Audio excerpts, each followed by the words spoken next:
Hey traders, I'm James, one of the content team leaders here at A1 Trading, and as we start today's stream, I wanted to let you know about one of our show's main sponsors, FX2 Funding. With all the craziness going on in the prop firm space, we're excited to share some of the solutions FX2 Funding has put together for their traders. First, FX2 is rolling out DXTrade, which is a web-based trading platform that provides traders a smooth trading experience. It also looks super cool too. But that's not all. By signing up with FX2, you get access to C-Trade. C-Trade is a trading terminal where you can create custom indicators or download ones from the community. Get access to all of this and more by signing up for FX2. So, for traders looking to get funded, you can get 15% off by using promo code A1Trading15. That's A1Trading15. The link and promo code can also be found in the description. Now, onto the show. All right. Good morning, everybody. Welcome back to another A1 Trading Show live stream, taking a look at the markets and talking about the latest. Nvidia earnings came out yesterday, and they were, go figure, they were better than expected. Nvidia earnings, again, we pointed this out. If you're somebody who watches indices, this was the event. This was the main event of the week. And it did not fail to deliver. You might say, well, Nick, where's Nvidia's daily candle? I'm pulling it up and I see that there's no candle for May of, oh, wait a second. It's up in the pre-market, 7%. Wow. Congrats to Nvidia holders. There was a gentleman on the stream yesterday. He said he bought one share just to watch the event. Of course, I don't encourage anybody to just buy shares of Nvidia and just gamble into the earnings, but he was very it was somebody in our comment section, and he was very transparent. He's like, I am aware this is foolish, but I'm just going to buy a share and watch what happens. And to each their own. That turned out to be a great little gamble, because Nvidia is flying high here in the pre-market. We are staring down the barrel of a 10 handle on Nvidia, trading at 1,015 per share. They also announced a 10-for-1 stock split. Now, if you don't know what that means that everybody who owns one share of Nvidia will be receiving 10 shares, and they're going to slash the price in 10. So why are they doing that? Well, because $1,000, they're wise to their audience. A lot of people don't have $1,000 to buy a stock. Some people just invest bits and pieces into many different stocks, and so maybe they don't have $1,000 sitting around to just put into one stock. Fractional shares are available on some brokers like Webull, which is one of our supportive groups here. If you are not already using Webull, maybe we can drop the link to them. That's what I personally use to trade. But Nvidia, again, if you are looking to trade Nvidia and $1,000 is too high, they've come up with a solution with that. Nvidia announced that they are going to be doing a 10-for-1 stock split, which means that, again, their share price will get taken down to $101. Same valuation of the company, et cetera, et cetera. What pair is that? This is not a pair. This is a company. It's a stock. So pairs are currencies only. Gold is not really a pair. Indices are not pairs. They're, if you see them on a Forex broker, they're a CFD. You see them on futures. They're just futures contracts. You can trade ETFs of indices. Anyways, so Nvidia's earnings were really, really good, guys. Like, oh my gosh, good. They reported 6.12 earnings per share relative to the expected 5.6. So clearly, you could be brand new to stocks and you can understand they beat the estimated target for earnings substantially. So earnings came out really good on the bottom line, but what about on the top line? Well, same thing. They did $26 billion in reported revenue.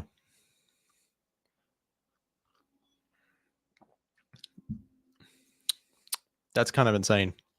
So they did an incredible. They had an incredible report. and a lot of optimism kind of flowed into the markets. You can see the NASDAQ is up 1% just about, and the market hasn't even opened up yet, the US market. S&P 500 up 0.67% as we kick off the day. I am still long the S&P 500 and sticking true to my plan with my options trading strategy. I entered into the S&P 500 on this pullback by selling a cash secured put. I got assigned that position, and then market has ripped and I've continued to hold it. But now that we've broken through the highs and with this candle here today, I think I am going to go look at potentially selling a covered call against my position. That just means I own the shares and I write a call or sell a call for profit, for premium above the current price. I'm not sure where I'm going to do that. I haven't decided on that, but I will be watching that. You got the NASDAQ up just shy of 1%. Even the Dow up, 0.36% on the day.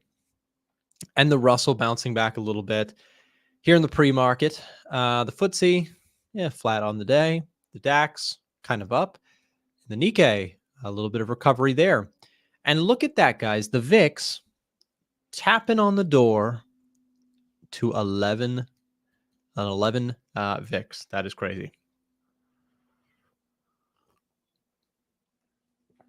Now, I don't know if you guys know this, but the VIX is the suggestion of how much the market thinks the S&P 500 will move in the coming year. It's like a rough estimate of how much does the market think in terms of volatility going forward there is to the market. Now, I will also say this. A lot of times people take the VIX as just a purely contrarian indicator. When the VIX is really low, you want to bet against the market, or you want to long volatility, etc. But understand this. So I think maybe if you're trading volatility, that might be a better play. But trying to short the market when the VIX is very low is actually an incredibly difficult thing to do. And historically, during periods where you see the low VIX, the market does actually continue to trend higher. Not always and not with certainty, but usually when you see higher elevated VIX readings, the NASDAQ, the S&P 500 are more under pressure. And when they're very, very low, concerns are low and the market tends to drift higher. We got unemployment claims coming out in 5 minutes. Absolutely. Let's take a look at some data here for those of you guys who are watching the dollar. If you're watching oil, if you're watching indices, currencies, should be an interesting morning here. Let's take a look at some labor data. The latest, of course, being from the NFP side is that we had a miss in jobs data. So today's unemployment claims do actually carry some weight to them. The latest claims have been kind of trending higher. Let me see if I can just expand let's do 180 days back, see if that works. Yeah, there we go. Okay, so here's claims over time. And you can see that unemployment claims here. I should add something. This should have a little bit of a K next to it because these are in thousands. But little side note. In fact, give me a second, guys. Whenever I see something, I've made this point many times, so apologies to my friends who are regulars on the show who see me do this. Claims, add a K to denote thousands. Okay.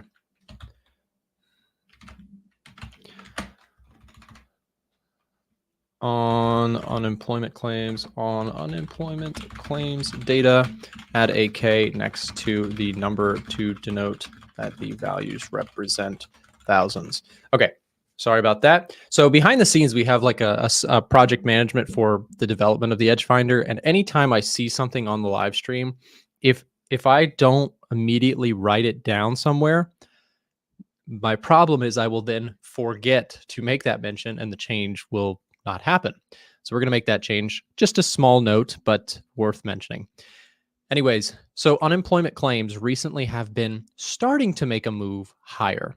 You know, at one point we were just very, very low 200,000s, right?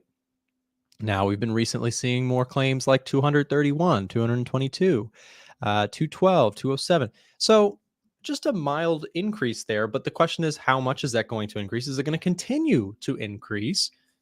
And that is really the question. When you trade on Webull, do you get dividends? I do. In fact, I recently got a nice like $400 dividend for holding TLT. I cannot complain about that. Hold on, let me unmute my screen here. Can't complain about that. Right? Everybody loves dividends.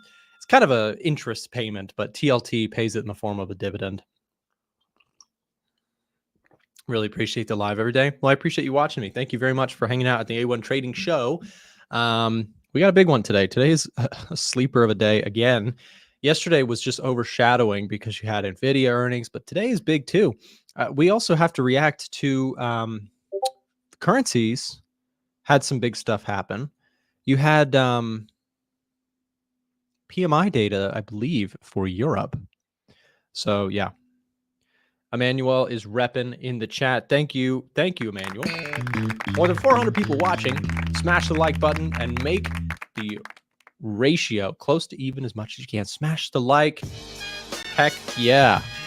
Do it for us here. Try to keep the show alive. Emmanuel in the building. Thank you very much. Okay, so we're getting close here, about 1 minute out from the claims here. So I'm going to go ahead and just switch over so that we can watch this. And bear with me here as I pull up Forex Factory. Again, we've got PMI data to also react to in just a moment. But we have unemployment claims coming out here in 30 seconds. Forecast is for 220,000 unemployment claims to come in. Again, there's that K that I mentioned. So stick around here with me. We're going to react to the news, and then I'll tell you if there's anything I'm looking at. I do have some possible trades. Got breaking news.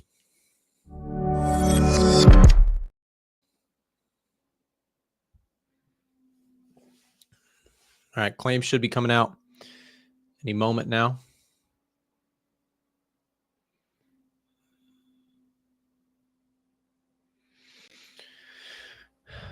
All right.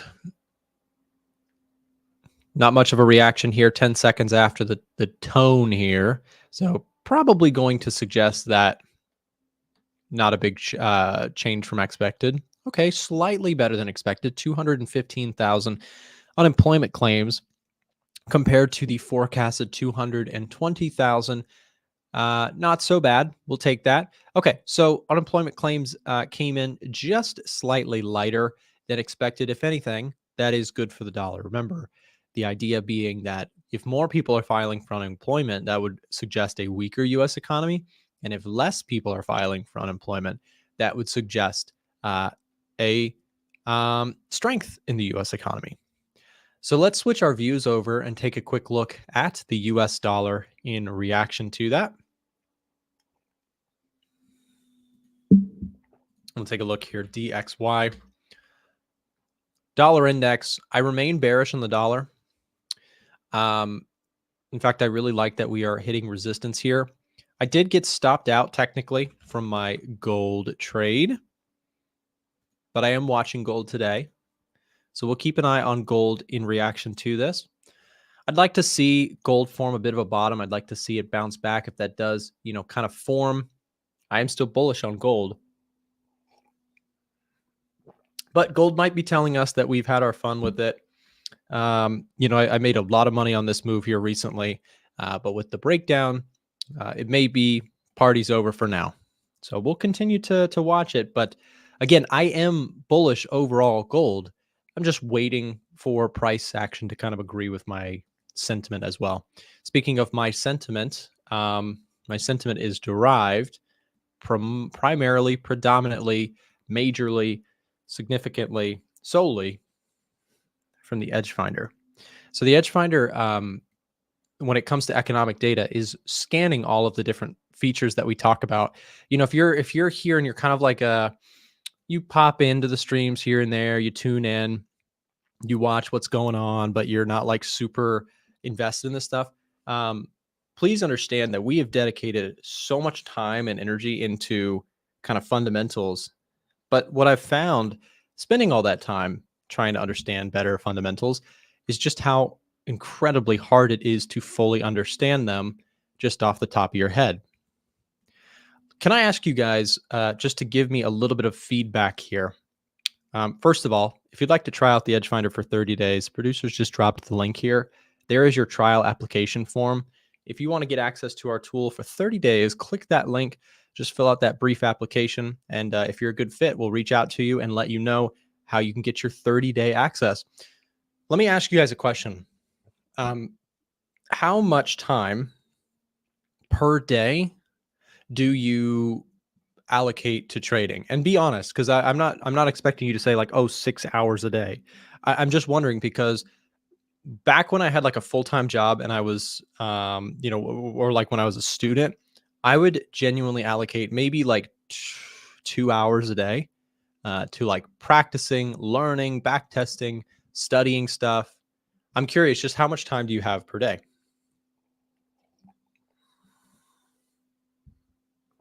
$17 hours. My man needs to take a walk. 4 to 5 hours, 3 hours. Okay, it seems like a common, like maybe an average number here comes out to about 2 hours. I'm seeing some people say like 1. I'm saying, 3. I'm saying 1.5. So let's say 2 to 3 hours is a medium. Let's say 2 hours. Okay.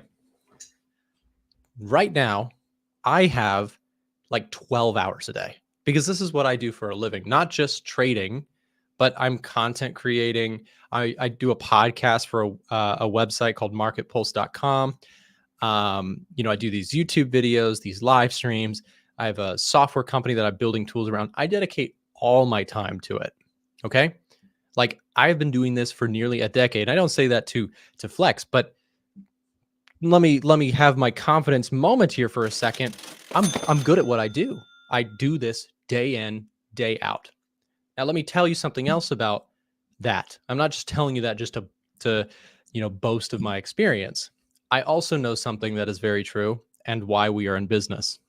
There's too much data, even with 12 hours a day, to keep it all in your head. I stare at this stuff, talk about it. I'm on podcasts about it. I'm interviewed about it. I am constantly, this stuff is spinning in my head. I'm listening to it all day. I'm presenting about it all day.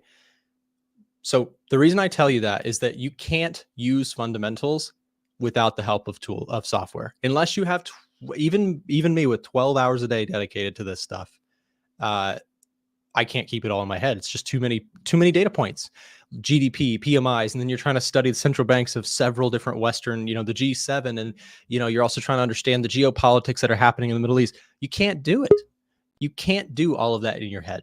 So if you are somebody who is aspiring to use fundamentals in your trading, whether it be the EDGEFINDER or something else, you need tools to help you get there. It's just simply too much stuff to pack in your head. EDGEFINDER doesn't show oil. It does. US oil is right there. It's currently giving it a bearish reading. And it is a setup I kind of like if we do get a little bit more squeeze to the upside. Again, also all that to say, if you do want to try out the software, if the EDGEFINDER seems like it could help you in learning, improving in fundamentals, consider taking our 30-day application trial here. We'll send the link here in the chat for you. So oil, to me still looks like it's got some bearish momentum from a price action standpoint, but also the recent slowdown in economic data, as again shown visually. We can go here and we can say, let's go to just oil for a second, and let's just look at the oil score independently. So GDP, PMI data, retail sales, inflation, unemployment rate, and employment change, as well as interest rates, all kind of point towards a struggle on the demand side for oil. So with that said, with struggle on the demand side for oil, that's going to keep me on the bearish side for now, unless you start seeing, outperformance again, like real big surprises in economic data from the US. I'm gonna keep a bearish view on oil on jumps in price. So if we see price maybe squeeze up into this high 79, 80 level area, I think I might take another short attempt. Yes, it's kind of consolidating. Yes, it's kind of sideways, but I like the lower highs overall. I like the fundamentals. So I'm going to continue to watch oil as a possible setup for the rest of the week and possibly take a short position if it does give me a jump in price. So I'm watching oil pretty close. So yeah. What's the tech stack of EDGEFINDER? We use a lot of Google Suite stuff, and to go into the detail would take me some time. So if you have questions about how the tool functions or would like to speak with someone on our team, feel free to chat with us on our website. NASDAQ's up over 1% here on the day. Quite impressive. Jumping on Nvidia earnings. Again, better than expected. That should be almost the given these days. Nvidia beats earnings almost every time. And again, look at this. They're going to open up here today at $1,015 per share. That is a jump overnight of 7% just about. NASDAQ rally? Yeah, I mean, the NASDAQ to me, I don't see anything right now that tells me to short or to bet against the NASDAQ. The NASDAQ looks really, really strong. Now, why isn't it high up on the priority list of the EDGEFINDER? Because the EDGEFINDER is also scored for good data being good data. Okay, let me explain. If you're wondering why is the EDGEFINDER not printing super bullish for the NASDAQ right now, it kind of is, but it kind of isn't. Let's go break this down. It's the same reason that the EDGEFINDER is giving bullish readings on gold. Now, you might say, Nick, that's looking pretty dumb today, because now you have the NASDAQ flying up 1% and gold down 0.7%. But the reason that the EDGEFINDER is saying preference towards gold is because the economic data itself cooling, the NASDAQ is rallying on that, but I'm not so sure that that's right. So in the longer term, let me explain. I've had this conversation many times with Chris Pulver, who comes on the show regularly. But economic data, when we go to stock indices and we look at the S&P 500, for example, you can see that for interest rates and GDP and services PMI and PMI numbers, these numbers have been coming in weak, lighter than expected. And so those numbers are giving bearish readings to the indices. Now you'll notice we're not bearish on the indices because why? Trend is to the upside. Seasonally, it's a good time to be long indices. So there's some combative things going on here. And when you see things not aligned, we end up usually getting neutral readings on the indices or on anything, right? In the EDGEFINDER scoring. Retail is also, betting against this rally. So that's not something I want to do either. So I'm neutral on the indices right now. I do have some positions long in them that are more on my mean reversion style trading that I picked up lows in April and I've been holding on to and looking to collect premium on with my options trading. But in terms of just momentum trading, the EDGEFINDER is not bullish on the indices because, again, the economic data itself is suggesting that things are cooling down, and that raises some red flags. Here's my speculation about this. When it comes to jobs growth, slowing down is starting to occur. We saw, again, 175,000 jobs created. That was less than the anticipated forecasted value of 238,000 jobs. So we're seeing jobs growth start to slow. Now, why do I point that out to you? And how is that bearish for stocks? Well, they're celebrating it right now. Right now, the indices are celebrating the cool economic data because that means the Fed may look to cut rates. So that is a bullish case. Don't get me wrong. But my bigger term picture and my concern that I've talked about with Chris Pulver a lot is I think maybe the next bear case is what if you get a couple prints in a row showing job deterioration, and then suddenly maybe you lose the economy being so red hot. trust me when I say the stock market may be celebrating in the short term the cool down in the economy, but if that economy doesn't just cool down but starts to actually slow down like substantially, you lose one of the core components to indices going higher, which is strong projected earnings. If earnings get hurt because the economy, because people start losing jobs, if that starts to shift, if all of this inflation that we've seen starts to bite the consumer, starts to hurt companies' bottom lines, they may choose to lay people off. And suddenly we could see this bad news, this slowdown in economic data, to mean more than just, oh, we get to cut rates and things are going to be great, right? Now, don't get me twisted. I'm not bearish on the market because I don't think you can make that assumption just yet. But because we're starting to see some cool economic data, I really like what the EDGEFINDER has sourced to the top. Gold, right? Euro dollar, pound dollar, euro yen, some of these top setups. I like that gold has been pointed out here. I also like bonds, okay? So these are boring plays right now. The stock market's hitting all-time highs and you want to go buy bonds and gold? Maybe so, because again, I don't think that always chasing the shiny object is the best thing to do. And gold is literally the shiny object that is also literally near all-time highs.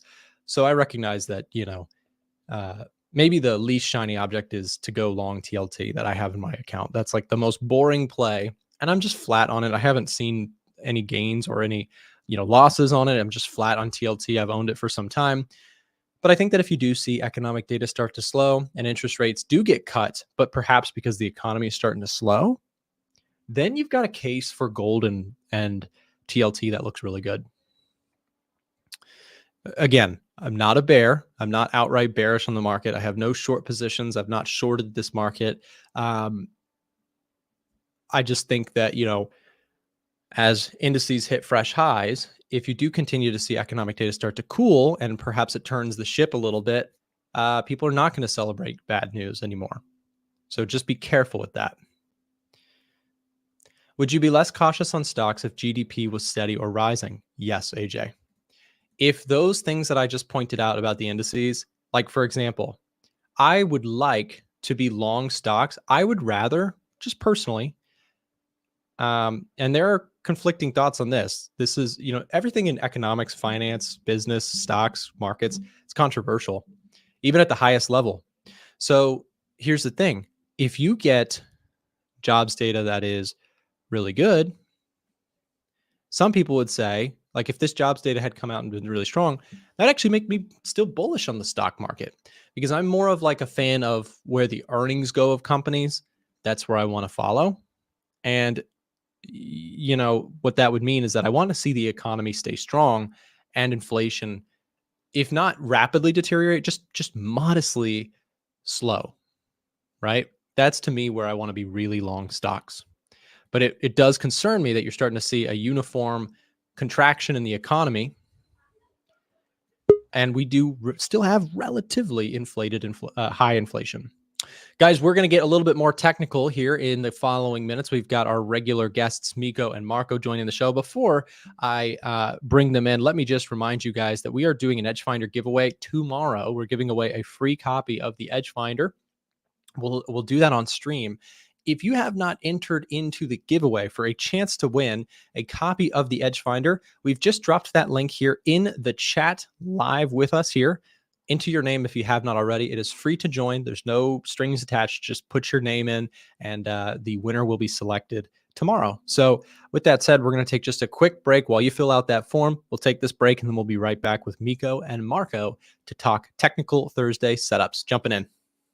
Attention A1 Trading Show fans, if you're interested in getting free access to the EDGEFINDER or our premium trade alerts, listen up. For a limited time, our show's partnered broker Eightcap is giving out free access to our products when you sign up for a new trading account with them. If you already have a broker, you may want to consider switching to Eightcap because of their low trading costs, a wide range of trading assets, and their amazing customer support. If you'd like to get access to our software and Discord server for free, click the link being dropped in the chat right now and ask one of our team members for more information. Don't miss your chance for free products and an award-winning broker. Now back to the A1 Trading Show. All right, and we are back, guys, with Miko and Marco. Hey, guys, how's it going? What is up? It's good to have you guys back on the show. Hey, check this out. I got a new sound. I'm gonna unmute my screen so I can play this. Check out my new soundboard. That is nice. That is nice. Yeah, we've been slowly adding more and more little sound bites to the soundboard, and it's getting dangerous. I'll say that much. It's good to have you guys back on. We do this every week, and for guys and girls listening, wherever you are in the world, thanks for joining Miko and Marco as we jump into some charts. We kind of have a routine here, so we'll let Marco jump in. I think, Marco, you're muted, so if you want to take over for a second, you've got it from here. And also share your screen. Oh, yeah, sure. Okay, so I'm going to run through my 6 pairs. Basically, Euro and US dollar is definitely on my watch list because I'm seeing this nice clean descending. So I'm usually very zoomed into price action. And when I see these dotted lines consecutively being broken, so 1, 2, 3, 4 times, that's a really good sign that the market will reverse in the opposite direction. So I like the simples right here, and I am looking for some buy setups. It's got some good momentum, so I'm looking for a potential flag or a potential pullback break and a retest of the high. That would be even better than a flag. So Euro US dollar has definite potential, and I'm definitely looking for some buy setups. Then Euro Japanese yen is pretty flat and range bound. I'm being a lot more patient with this one. Aussie US dollar, I was looking for a sell setup because I saw this bearish momentum right here, but then it kind of started to show me some major bullish pressure. Now being more patient, possibly looking for a larger range and then look to buy or sell the extremes. So basically buy the bottom, sell the top of the range. But for now, being more patient, not going to put it on the watch list. Aussie Japanese yen went down, but then retraced all the way back up. So kind of this was a fake out, this impulse. And I'm being more patient. Pound US dollar looking really flat, really range bound. So being more patient. And the New Zealand Japanese yen stuck between the low and the high. I needed to break these levels, but currently this is looking flat to me personally. So the only one for today is going to be the Euro and the US dollar, which is looking really clean, really nice. And my eyes are definitely on this pair for a buy setup. So that's it. That's it for me. Very cool. Well, thanks for running through those, Marco. And again, I also am watching the Euro, and I have a feeling that Miko's either watching the Euro or the pound. Am I right, Miko? How do you know, Nick? Because we all trade very similarly, and that's awesome. Yeah, Miko, Wow. what are you watching? So yeah, I'm not looking at the pound, but I'm looking at Euro USD, and I actually just missed my level this morning. I was looking for a buy on a retest of this level here, and it just missed it, like half a pip or so. I draw it to the wick. So I'm actually waiting to see if we can come back down and retest that zone and look for my entries. But I'm looking at upside for Euro. Had a really nice breakout last week after some news, and now I'm looking at this as a pullback for another buy back to the high. I also do like gold and silver, who of course have had some big moves to the downside this week. And I'm looking to see if we can form that next higher low. I'm looking at gold potentially. It's a bit of a big move, but potentially 22.84. If we could see a move back down there, I'll be happy to pick up some long. Same thing with silver as well. But silver actually, I like the retest of the high here, and we're not too far away from that. I think maybe Friday we might see a move into that area, and then I will be on the lookout for some long opportunities. So I'm waiting to see what we can get there. And I also do like NZD USD for some longs. Should we pull back into the zone? Right now it's kind of just consolidating. So being patient, waiting to see if we can make that move and then some buys. But I'm kind of short-term bearish on the dollar, but long-term the market's quite corrective. So I'm kind of a little bit more patient from that. But I'm looking to see if we can maybe see some weakness from the dollar and upside for Euro and USD. Yeah, and again, I was going to ask you about the dollar index itself because you mentioned silver pulling back, and dollar Mhm. index looks like it's teetering here. It's been really struggling recently. Also, we had a donation, 100 rupees in the chat. Thank you so much, Priyan. Dear Nick, get some pain relief for your neck pain. Yeah, maybe I'll go buy some Advil. Thanks for that. So let's take a look. I was going to ask you guys about metals next, and you already did silver, Miko, but Mhm. maybe Marco, what do you think about gold here? Dollar Mhm. index, if you want to take a look at the dollar index first as part of your analysis, feel free to do so. But I was just curious, dollar index here looks like it's been pulling back as Miko just showed you, kind of putting in those lower highs on the 4-hour chart. I'm wondering your thoughts on the dollar index and gold itself. Sure. So let me take a look. The DXY on the 1 hour looks pretty flat, so we'll have to bump it to the daily, let's say. Let's do 4 hour. On the 4 hour, sure, definitely moving down, but very correctively, in my opinion. I'm not seeing those nice impulsive legs when we break the major lows. Overall, yes. So my bias is for this to go down. And then for gold, let me check that one out. Oh, looks like it's breaking down right now. So daily showing some major selling pressure. Again, we just took out this high, retraced, closed below it, and now we're getting some major selling pressure. So yes, I do expect this to go down, but maybe also kind of range around in the general area. Something like Bitcoin has been doing, right? So ranging around these highs. 4 hour selling pressure, and the 1 hour is going to be even more selling pressure. Yeah, so seeing some momentum, but this is kind of what I don't like to see, especially in Forex pairs. For me, this is really descending on this smaller scale, because when the price breaks the lows, I want to see momentum. I want to see a nice signature of momentum. Like this is a good example. Continuous bullish or bearish candles. This would be a good example as well. Or maybe even this one right here. And right now I'm seeing a bit of a descending structure. So on this very short-term chart on the 1 hour, I would not be surprised if we get a reversal like this, because this for me is a textbook descending channel, and these are very likely to reverse. Again, I don't have much experience with gold, but in Forex, these are what I hunt, basically. I wait for these exact kind of structures. I find the signature of a bullish impulse, and then I look for a buy setup. So how would you way. trade that, Marco? So how would I trade this? Yeah, how would you like try and anticipate that break higher? So I would wait for a break of this line right here. That is my most recent high, and if I get a candle that has a close above it with a nice clean close, doesn't print a wick, well then it's game on to look for a flag, or let's say a break and a retest. So I need this most recent high line to be broken with some strong momentum. That is the key. Okay. Yeah, that's always interesting just to hear, the different ways we enter, because I think, Marco, you tend to be more like on the 1 hour chart. Usually that's your go-to, and then I think Miko's more like 4 hour, and then I'm like daily and 4 hour. Yeah. I think, well, Miko, you use the daily as well, but Mhm. just curious, when it comes to gold pulling back, I'm sure there's a lot of people wondering what the lower time frames look like, as well as, I'm aware, I think most people actually. Chat, let me ask the chat really quick. Do you guys swing trade or do you day trade more often? Day traders are probably using more like the 15-minute, 30-minute, maybe the 1 hour. And then swing traders, I would say, are 1 hour, 4 hour daily charts.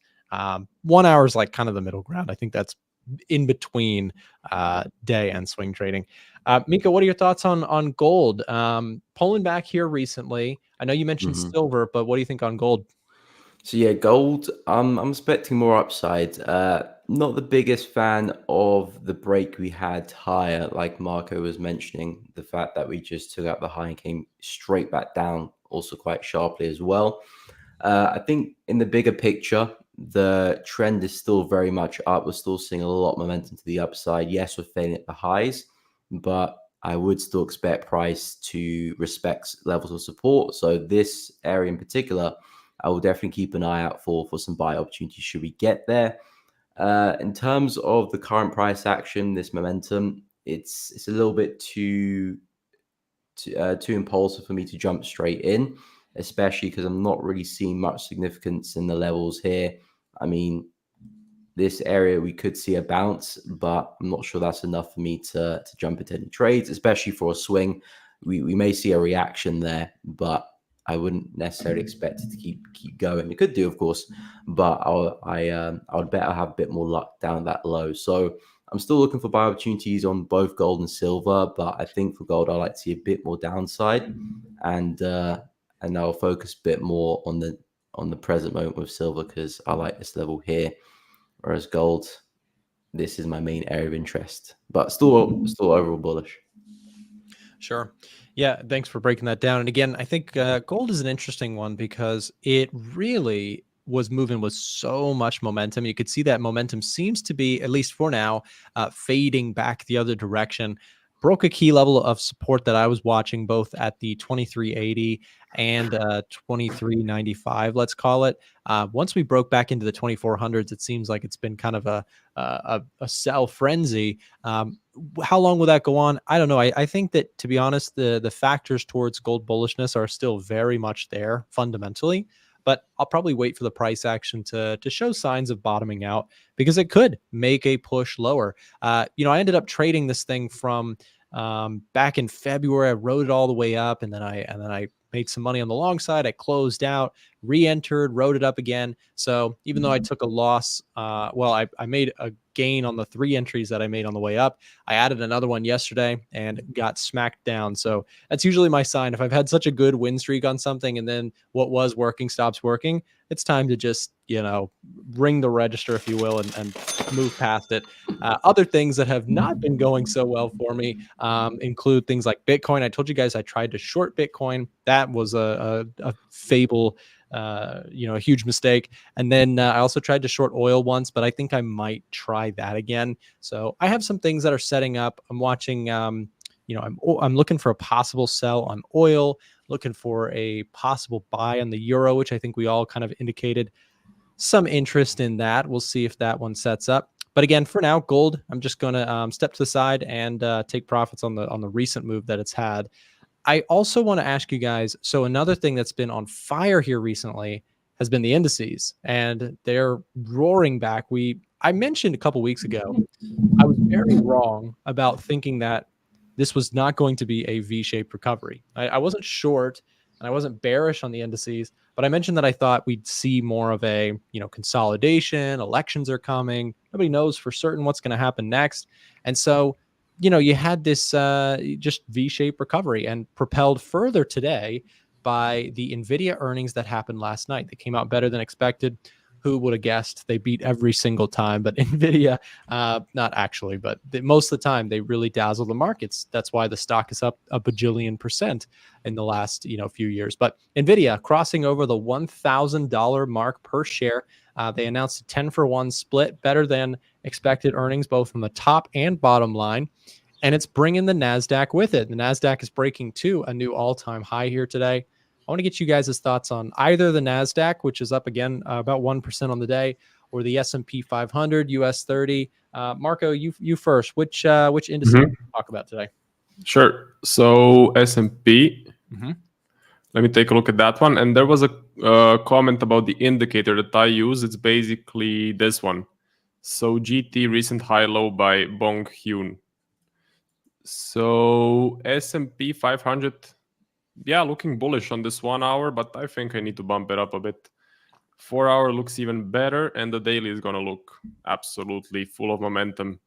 Yeah, so this is looking very, very nice. Broke the high, closed above it, which is very, very important in my book. Now the current candle is also printing a clean close as well. Again, we still have 8 hours to go, but this is looking very, very bullish. I would expect more upside. We just broke a major high. I don't see much stopping this price action. The momentum is definitely up. So yeah, I will be a big bull in this market. Yeah, I mean, it just, again, when the indices get going, they just really go one way or the other. When they start selling, the price action can be very clean for shorts. And when they start ripping higher, again, it takes a lot to stop them. So again, indices higher today on Nvidia earnings. What do you think, Miko, on any of the indices that you'd like to talk about? Yeah, I mean, I fully agree. They are very, very bullish. S&P's pushing higher, US 30 as well. I did like US 30. I mean, I don't trade the indices, but um, this would have been a nice opportunity here on the retest of this brief range we had. Really nice breakout, looking for the retest for the continuation, because with the indices, they're all kind of in sync. They're all pushing up. Higher time frames are still looking bullish. I think all of them have created new highs. Yeah, S&P has US 30. US 30 struggling a little bit there. And yeah, NAS as well. So the major indices are still pushing high. So if I was looking at this opportunity, I'll be looking at pullbacks and just looking at price retesting prior resistance and looking at support. So around 18,720 for NAS, US 30s at a nice area. And S&P, I probably want a little bit more of a breakout, but I would be considering a retest of that high there around 53.20 for continuations. But given the current conditions, I would expect more upside. Yep, I mean, price action looks pretty clean. The fundamentals again continue to kind of trump the anything else. Just seems to just rip higher constantly. And you know, the big celebration on the fundamental side is that rate cuts seem to be on the way, and rate cuts, of course, are potentially stimulative to businesses as borrowing costs become lowered by the Federal Reserve. People will go out and spend money, buy houses, you know, spending frenzies, and we'll see if that does kind of paint the picture. But that looks like the scenario for this year. And again, consensus sometimes is right, sometimes is not, but that seems to be where we're headed for now. So the indices are loving it. Miko, Marco, I want to also just say for everybody who's listening here with us live, whether you're on Twitter or YouTube, or we got 620 people watching us here today on a relatively quiet morning. So thanks everybody for hanging out with us. And if you guys have enjoyed commentary from Miko and Marco, show's going to keep going, but they're going to step out. We're going to thank them for their time. And also we're going to drop the links to their YouTube channels, or we'll also, if you want to find them on Twitter, Marco's on Twitter at Marco's Journey. And Miko, have we convinced you yet to try out Twitter? Or are you still making your way over there? Yeah, I still make my way. I do have a Twitter account, but Instagram is where I show a bit more love. Fair enough. What's your Instagram handle again? It's just my name, MIKOAODU, Miko Audu. There you go. FX at the end. Perfect. Guys, make sure go follow these guys. If you're watching on YouTube, subscribe to their channel. If you're looking on Instagram or Twitter, you can find them as well. With that said, guys, thank you very much for coming on the show, and we will see you back next week. Thank you. See you. See you next week. Goodbye. See you guys. Yep, always good to have those guys on. Again, great stuff. Just hearing their thoughts on the charts. It's the cool thing is, you know, I'm predominantly fundamental in nature with my approach to the markets. But I respect all different walks of life when it comes to trading, whether people trade with indicators or price action or smart money concepts or fundamentals. You know, I made a tweet recently that I think, you know, I stand by, which is I don't really care what you trade. I think that if you spend enough time staring at charts, practicing this stuff and learning something each day, pretty sure you can make most styles of trading profitable. For me, I have made the most progress through fundamentals because I think that they really shed a ton of light on why markets are moving. And once you understand why markets are moving, you can also understand where they may be heading next, right? I think price action is powerful. Don't get me wrong. But I don't know that it tells as much of a story as fundamentals. Fundamentals, in my opinion, are more leading even. That's again how I view the markets, but I also understand that, you know, it's kind of like religious prejudice. If you are like somebody who like, oh, that strategy doesn't work and mine is just the almighty, right? I don't know that I subscribe to that. I think that people can make money, and at the end of the day, if they show broker statements, my FX books, I don't care what you trade. I'll respect it if you can do that, because most people cannot. With that said, speaking of fundamentals, there is an updated view of my current setups on the EDGEFINDER. Gold, pound USD, euro USD. Again, a trend recently towards weakening economic data out of the US has been bearish on the dollar for some time. That's been a really good play. We'll see if that does want to continue. once we started to see, again, the jobs data slipping on this candle and CPI on this candle, even before that, the picture was being painted for bearishness on the dollar, and we've started to see that continue to play out. I am long TLT, which is kind of a proxy to shorting the dollar. Not perfectly, but I have a TLT position I'm watching. I'm also looking at gold. I'm watching this one. I'd like to see how the price action forms. If this thing completely takes out lows, then bears probably have it for some time. Like if we just start breaking another level of support here, you have to also remember this was a huge bullish win, right? A massive run to the upside. So it's possible that we do get like a 61.8% retracement on the fibs. You're hitting support levels at that level. But if we don't hold that, you got to call it what it is. The bears have taken charge. You could say that they already have, and perhaps they have in the short term here. But I think for me, to really get outright bearish on gold from a price action standpoint, you probably need to see the pullbacks completely fail out. Will that happen? We will see. I'm going to watch gold here out of the gate today. If I end up taking a trade, I will share inside of our Discord channel. And if you're not inside of our Discord channel already, if you're looking to join the VIP service, it is currently on super sale. We're currently doing a major discount off of our VIP group. It's 45% off right now.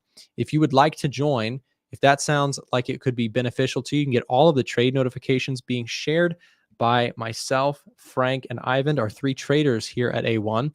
Got Frank, myself, we trade everything from indices, commodities, FX, options, stocks. Again, we trade a lot of different things. And anytime we take trades, again, all of them get shared in here with full breakdowns, explanations. We do coaching webinars. You can download our strategy PDFs and so much more. If you have not already joined the Discord and you are interested, click the link here being dropped in the chat, and you can send a direct message right now to someone on my staff. We got people here in the office who can help you out to get set up with a membership at that 45% off discount before the sale ends. So check it out. Started following you in 2023 and learned from you and Tom Simply Forex. Spent hours daily on the charts learning and got my edge, and so far a year profitable in learning. Congrats on that progress. That's awesome. I really do think, again, different styles, different trading. Somebody could be looking at gold and have a bearish bias. Somebody could be looking at gold with a bullish bias. And over time, both of those people could make money. Even if they disagree in the short term, that's the cool thing, right? At the end of the day, there is, in my opinion, not just one strategy that just outright dominates everything else. If it was that dominant, it would be obvious and not controversial, right?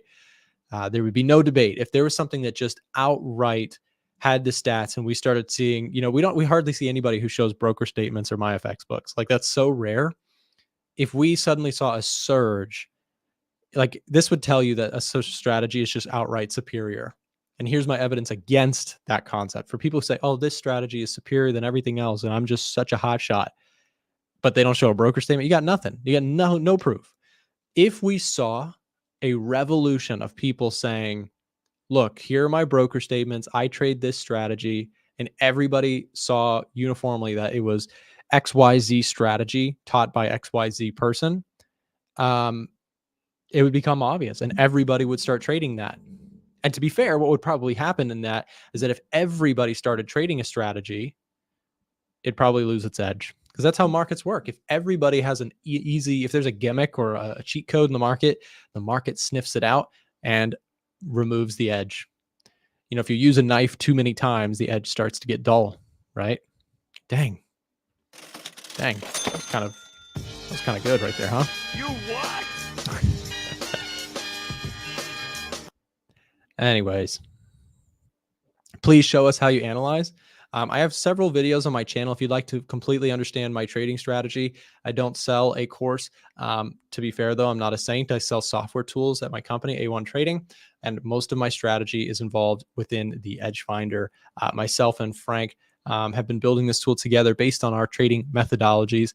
Him and I he's out of town right now. He's still in Europe. He's traveling the world and doing big things. He went to Italy. I think he's been in France, and he's doing Switzerland. So he's living life out there. We should all be jealous of Frank right now. Anyways, Methodology is pretty much, I look for setups on the EDGEFINDER, bullish or bearish readings, because this is taking into account some of the key economic data that I look at myself all the time.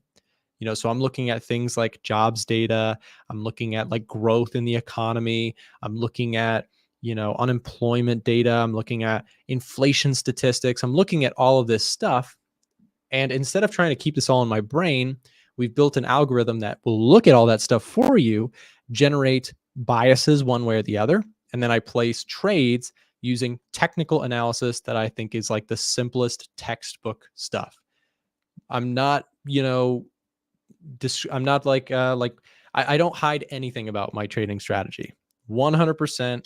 I show all of it because, I have nothing to sell in the form of a course. You can find we've done like dozens of free courses on our website, a1trading.com, with the help of our team. Shout out to them again for putting together free courses on A1 Trading's website. But in terms of what we sell, so I'm not a saint. I'm not claiming that we do everything for free. We build tools that I think are some of the best in the industry, and those are not free, but they are truly what we use to take on the markets. So I have some things I'd like to do today that I'm planning on doing, which is I'm going to sell covered calls against my VOO position. I think with the S&P 500 breaking all-time highs like this, I do think it can continue, but I think we're probably due for a pullback. So my middle ground is I will sell calls against my position and collect premium in the meantime. Your tool is way too expensive. So we do offer, if the tool is too expensive for you, we do offer payment plans to pay it off in pieces. The tool is expensive because on our end, we have spent several six figures building it. Like, it's a really expensive thing. And we're not like your Microsofts or like a gaming studio where we have like millions and millions and millions of investment dollars to make the, economies of scale to make the price like really expensive or inexpensive. We are a small team and we have invested like tons of our time, money, and energy. So the tool is expensive because it was incredibly difficult to build with the resources and small team that we have. So if the product is too expensive to you, we do offer payment installment plans. If that is something that you're interested in, please feel free to chat with our team. Someone from our support staff can work that out with you. And if you would like some information about that, we'll drop the link to send them a direct message in the chat right now. It is expensive, but you get quality when you pay the price, right? So it is a good tool that we have worked tremendously hard to build. So it comes at a premium. It's a good tool. You get what you pay for. And again, you could break it up into cost-effective payment plans if that's something you need help with. How do you manage slippage during high impact news? So I don't trade high impact news. Like, I don't because when you get a hot CPI print and the market rips higher or something like that, like the dollar rips higher, the spreads on your broker become very wide. I don't trade like news spikes. I trade usually like 15 to 30 minutes to an hour after news events, based on how it impacts like the biases on the charts that I'm watching. Facts. That's absolutely true. Again, if you're looking for bargain hunting and you're trying to like learn for trading, there's plenty of bargains out there that will never help you or never teach you anything. So quality stuff is more costly. Like, you could go pay for $9.99 signals. Trust me, you're better off just keeping that money, because most of the time, if they don't show you track records or live brokerage statements, or brokerage accounts, you're probably just better off flipping a coin and keeping your $10. You could take me to lunch with that $10. You used to, not anymore. Now prices have gone up. Nick, can you check Nvidia? It shows pre-market gap. Does it mean it will gap out? Do you mean gap fill? Let's go look at Nvidia. Market is opening up in about 15 minutes. Chris Pulver mentioned that maybe there's a possibility that Nvidia kind of fills this gap that it forms, because what's going to happen here today, guys, is that when this daily chart opens up for Nvidia, I know it's hard to see, but I don't even know if you guys can see it on my screen. There is technically a dashed line here of where the pre-market price is at. So it is going to look like this when it opens up. And so some people might say that's gonna pull back. And I would actually say if it does, yeah, I mean, if Nvidia earnings are a great indicator. It was super bullish for the market, and I think it has room to run higher. I mean, Nvidia. Do I buy it up at these levels? No, I really don't. Like, because I think that right now, even though I am bullish on the indices, I've said this many, many times. If you're really bullish or really bearish on something, it's also okay to acknowledge that it's probably due for a pullback. So, but hear me correctly, because sometimes people say, oh, yeah, it's due for a pullback. I'm going to short the NASDAQ. But the NASDAQ, when I say it's due for a pullback, I'm not saying right now it's going to drop. I'm saying it's probably going to continue to move higher and see a pullback at some point in the near future. But if you short the NASDAQ just because it looks like it's overdue for a pullback, that's not a strategy. That's just, you're just betting against a freight train, right? So I'm not saying I'm going to even short the NASDAQ. The middle ground for me is what is called selling a covered call. I trade ETFs. I'm not logged into my brokerage right now, but I have a position on VOO. And what this means is that I have, shares that I can actually sell a call against my shares. So when you sell a call, you're selling somebody else the right to buy a call, which gives them, the right to your shares. I own the shares underlying around this area. So I may look to sell a covered call in the market open if I can get some decent premium for doing that. That's a middle ground. It's a very soft hedge. A covered call is a very soft hedge because what you're doing is you're capping your upside in exchange for some premium that you can collect in the meantime. So if the NASDAQ and the S&P just rip higher and I have a covered call here, then yes, I will not lose money, but I'll cap my upside because I'm selling calls against my existing position. Because I'm long, so I would make money on the way up, but I've also sold a call to someone, so I would lose money on the call. So I'd be kind of like mixed to flat, right? So that's the idea. So we will see how that impacts. But again, market's just ripping higher here. Bitcoin, Ethereum also. Look at Ethereum today. Ethereum is making some moves towards that high, it looks like, that we put in during March this year. Same time around Bitcoin's highs. Euro, pound, dollar yen, dollar Swiss, dollar CAD.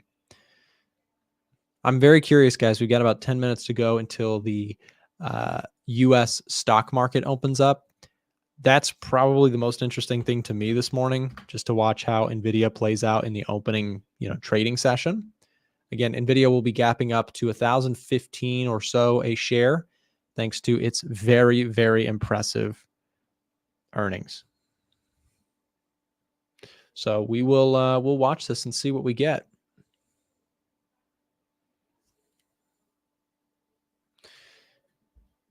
Experts don't watch YouTube videos on traders explaining trading. So I am by no means the world's greatest trader, but I can tell you I watch YouTube all day long from traders smarter than me. There's nothing wrong with learning from other people. I learn stuff from people all the time, like traders on Wall Street or, people who I get the pleasure of interviewing on this channel sometimes, or I learn so much just by listening and learning from people. So nothing wrong, absolutely nothing wrong with learning from people who know something more about you in the markets. And I do not claim to know everything. Absolutely not the best trader you've ever met. But I'm doing this every day and enjoying the process of learning myself. I mean, trading is a never-ending learning journey.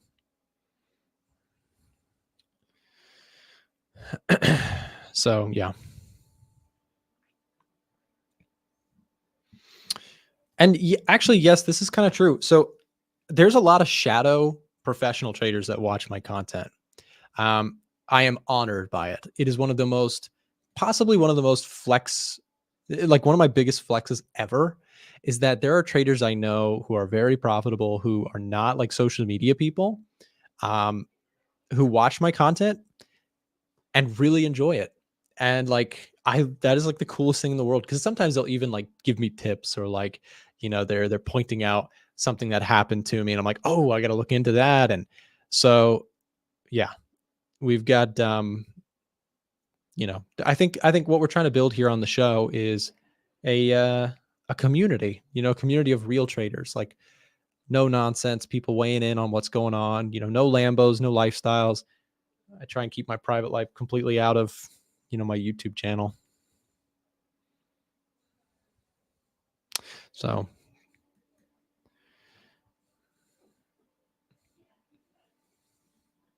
let's see what else we got. NASDAQ up just 0.9% now. It's up tremendously.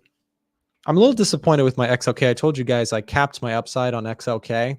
This one kind of hurts because, I mean, I'm making money on this, don't get me wrong, so I shouldn't complain.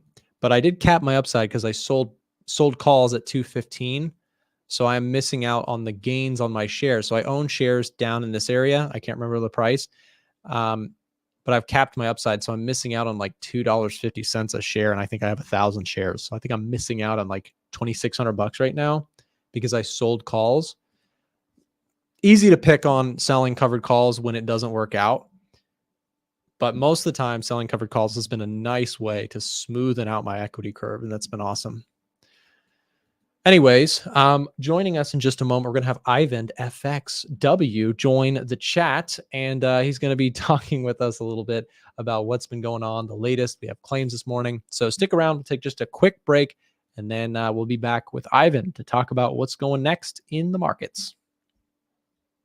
Real quick, I wanted to throw a shout out to our stream sponsor here on the A1 Trading Show, Forex VPS. If you haven't heard of Forex VPS before, they are a dedicated hosting platform where traders, especially algorithmic traders, can set up an in-the-cloud computer to run their MT4 24/7. If you have any experience trading with robots on MetaTrader 4 using expert advisors, they have to remain up all the time, and keeping your computer on is not always practical if you have like a power outage or that sort of thing. And with Forex VPS, you can set up a dedicated hosted computer in the cloud to host your MT4 or 5 platform. They have the fastest execution in the industry with latency less than 1 millisecond, which means when you place trades or your system places trades, it's near instant. So I've got my VPS open here from Forex VPS, and you can see, I just want to show how quick the latency is here.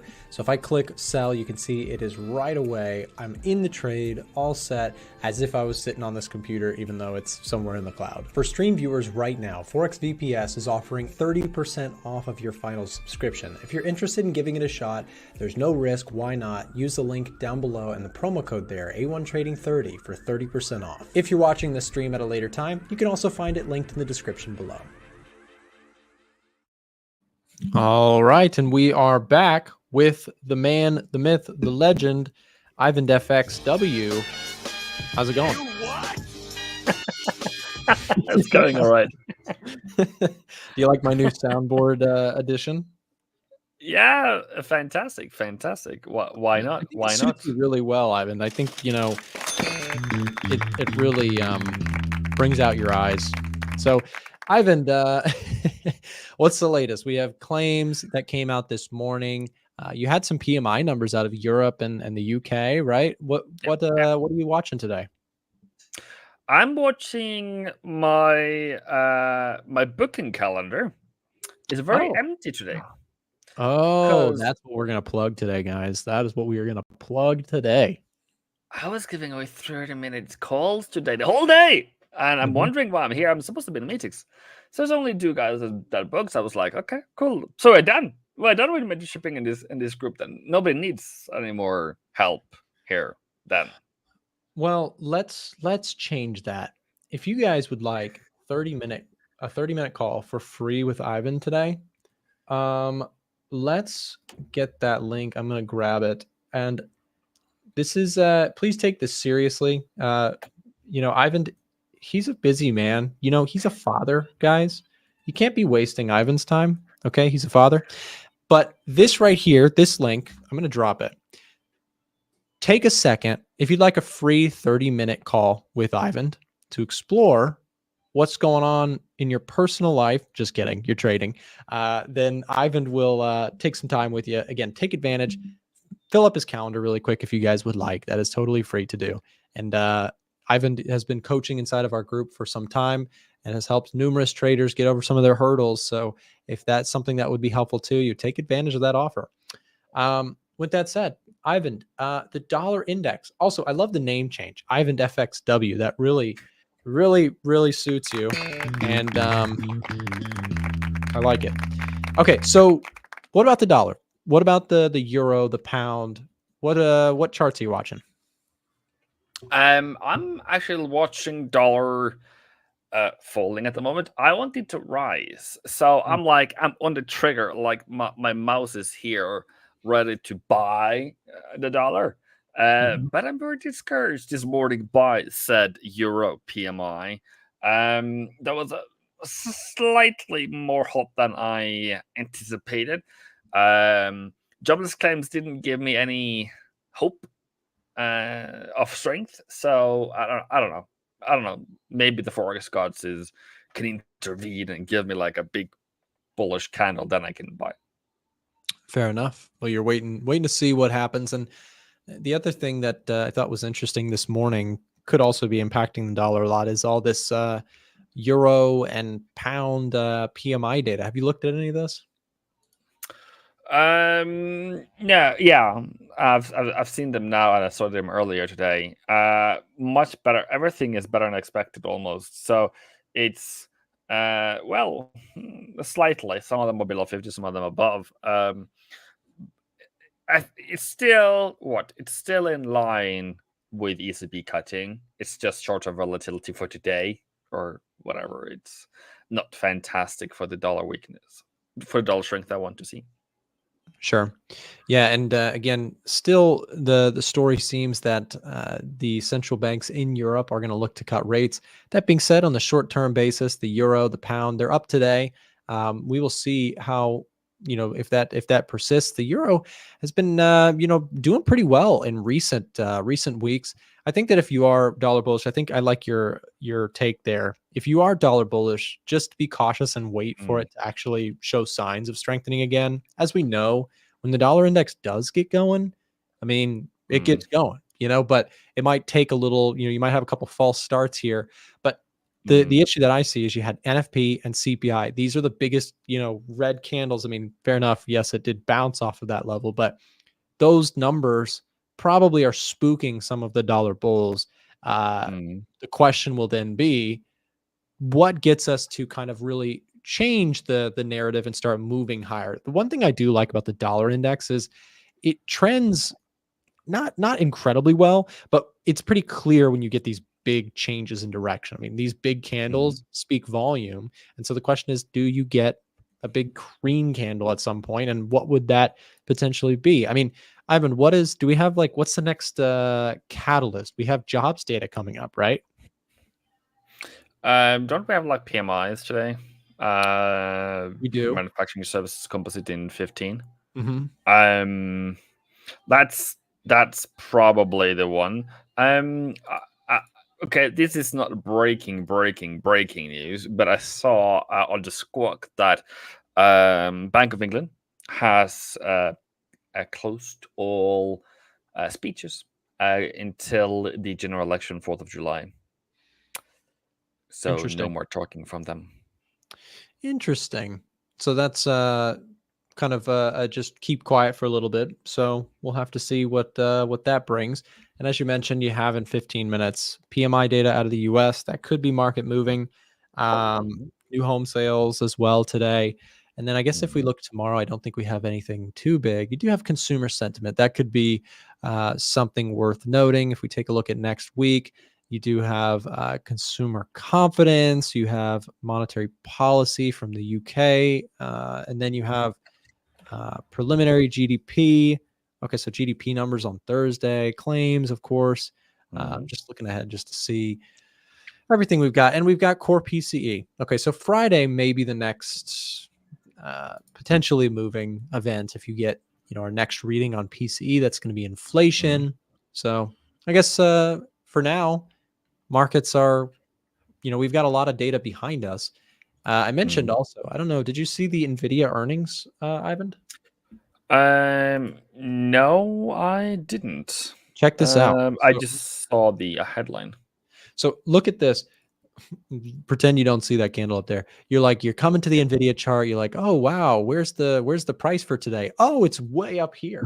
It's a shooting star candle pattern or whatever. Anyways, the Nvidia gapped higher here today because they beat on the top and bottom line. And this is huge for stocks, but it's also huge just for like a global like secular trend. I think Nvidia is the most important name, at least right now, in the AI kind of revolution, as they're calling it. And the demand for chips being high or low is an indicator by itself, I think, of like the overall economy. If you're getting huge demand for chips by all the companies, that's going to show up in Nvidia's earnings. We saw that show up yesterday. We saw a beat of 9% on their overall earnings, and their revenue was up just about 6% as well. So again, really strong numbers out of Nvidia. And we talked about this all day long. We streamed for several hours. Look at that, 10:30 at the open here. We talked about this all day long, and we're pointing out that Nvidia likely was going to beat their earnings, but the bigger question was, were they going to beat the earnings by a wide enough margin to excite the market? And yet again, this superhero company is celebrating, or the market is celebrating their just rock star performance, up 8% on the day. And again, we don't usually talk about individual stocks all that much, but when they move the whole market, we typically give them a little focus. So just wanted to update anybody who hadn't heard the latest on the Nvidia story. It is predominantly why the indices are higher on the day. And, Ivan, I've mentioned that I think, and I'm curious your take on this too. I don't short indices when they're ripping higher. I rarely even short them when they look bearish. Like, it's just a hard trade. So I don't short them very much, and I'm not shorting them now, but I have had a lot of questions. Is this overdone? Is this due for a pullback? And I'm curious with your like targets, your monthly targets, your weekly targets that you use, your pivots. What are your thoughts? Is this starting to become a little overextended? And not saying from a short selling perspective, but simply just a overdone perspective. What do you think? Funnily enough, you might ask, I didn't know this, but we just hit weekly target, and we are. This is the beginning of the monthly target. This is the aggressive. That's like beyond reached. So you are well within the monthly one. You are touching the weekly one. So yeah, pivot point wise, theory wise, yes, I agree with you. But aren't you the number one defender of trend continuation and trade it until it actually starts falling, and not just thinking, feeling, and yeah? Yes, that is exactly right. And so that's where I was kind of going with it, is when you think something has gone too far, a lot of times that's when it just explodes higher. That being said, I've just had a lot of questions of people saying, is this a topping potential? Is Nvidia's earnings, a sell the news kind of event? And I think that you can still acknowledge, even if you're bullish on something and you don't want to fight the trend, you can still acknowledge that like maybe it's due for a bit of a pullback. But more importantly, what are the actionable things to do with it? For me, the actionable things are, if we do get a pullback, then I can look for opportunities to, as you just mentioned, trade in the direction of the trend, as long as we don't fail out or break to the downside. What I would say is more bearish for the indices would be if you can't hold like 5250 on SPX. That would look a little sketchy. And I've also had to kind of pause my thoughts on gold, at least for now. If I take a look at the 4-hour chart, we've broken some of the structured levels that I was looking at. So it might seem like that trend is over for now. I'm going to keep watching it. If it does start to higher low, higher high, then I'll probably be back in. But good reminder from you, Ivan. I mean, that's the key thing, is you got to wait for trends to break before you truly convince yourself that they are, over and done with. Yeah. Can I just have another question for you? I'm being told, I'm just bothering you. Yes, I'm bothering you today. Are you sponsored by Forex Factory? Am I sponsored? No, I'm not. I just really you love still to use bother them you, today. Ivan. Like, See, that's the thing. What I like to do, the reason I use Forex Factory Yeah. is because I know you don't like Forex Factory, and I'm just teasing you back.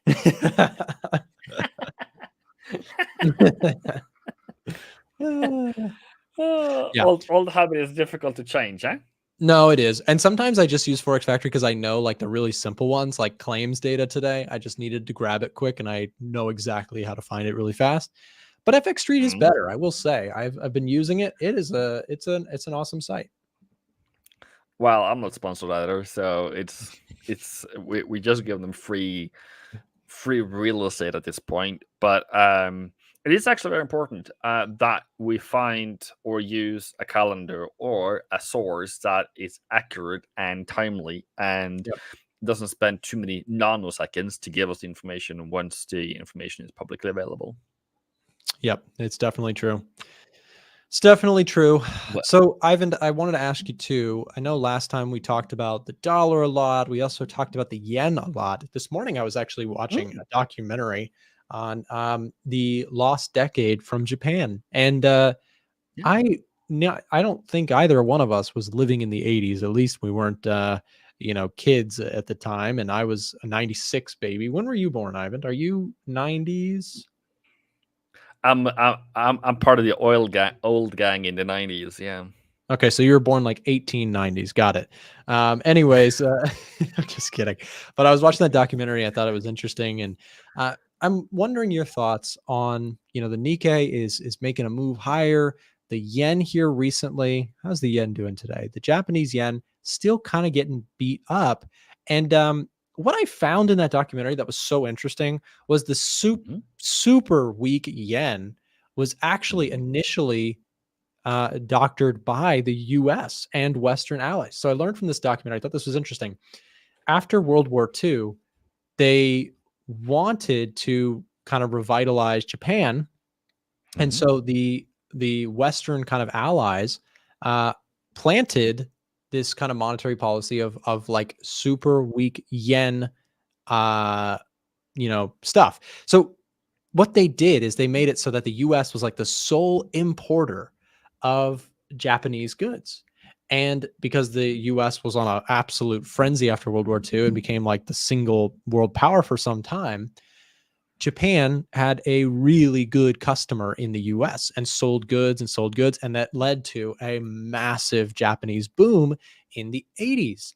So it makes me wonder, why isn't it working this time around where now their yen is getting super weak and the growth is just not there? Well, in the documentary, they also pointed out exactly what you and I were discussing last time we talked about this.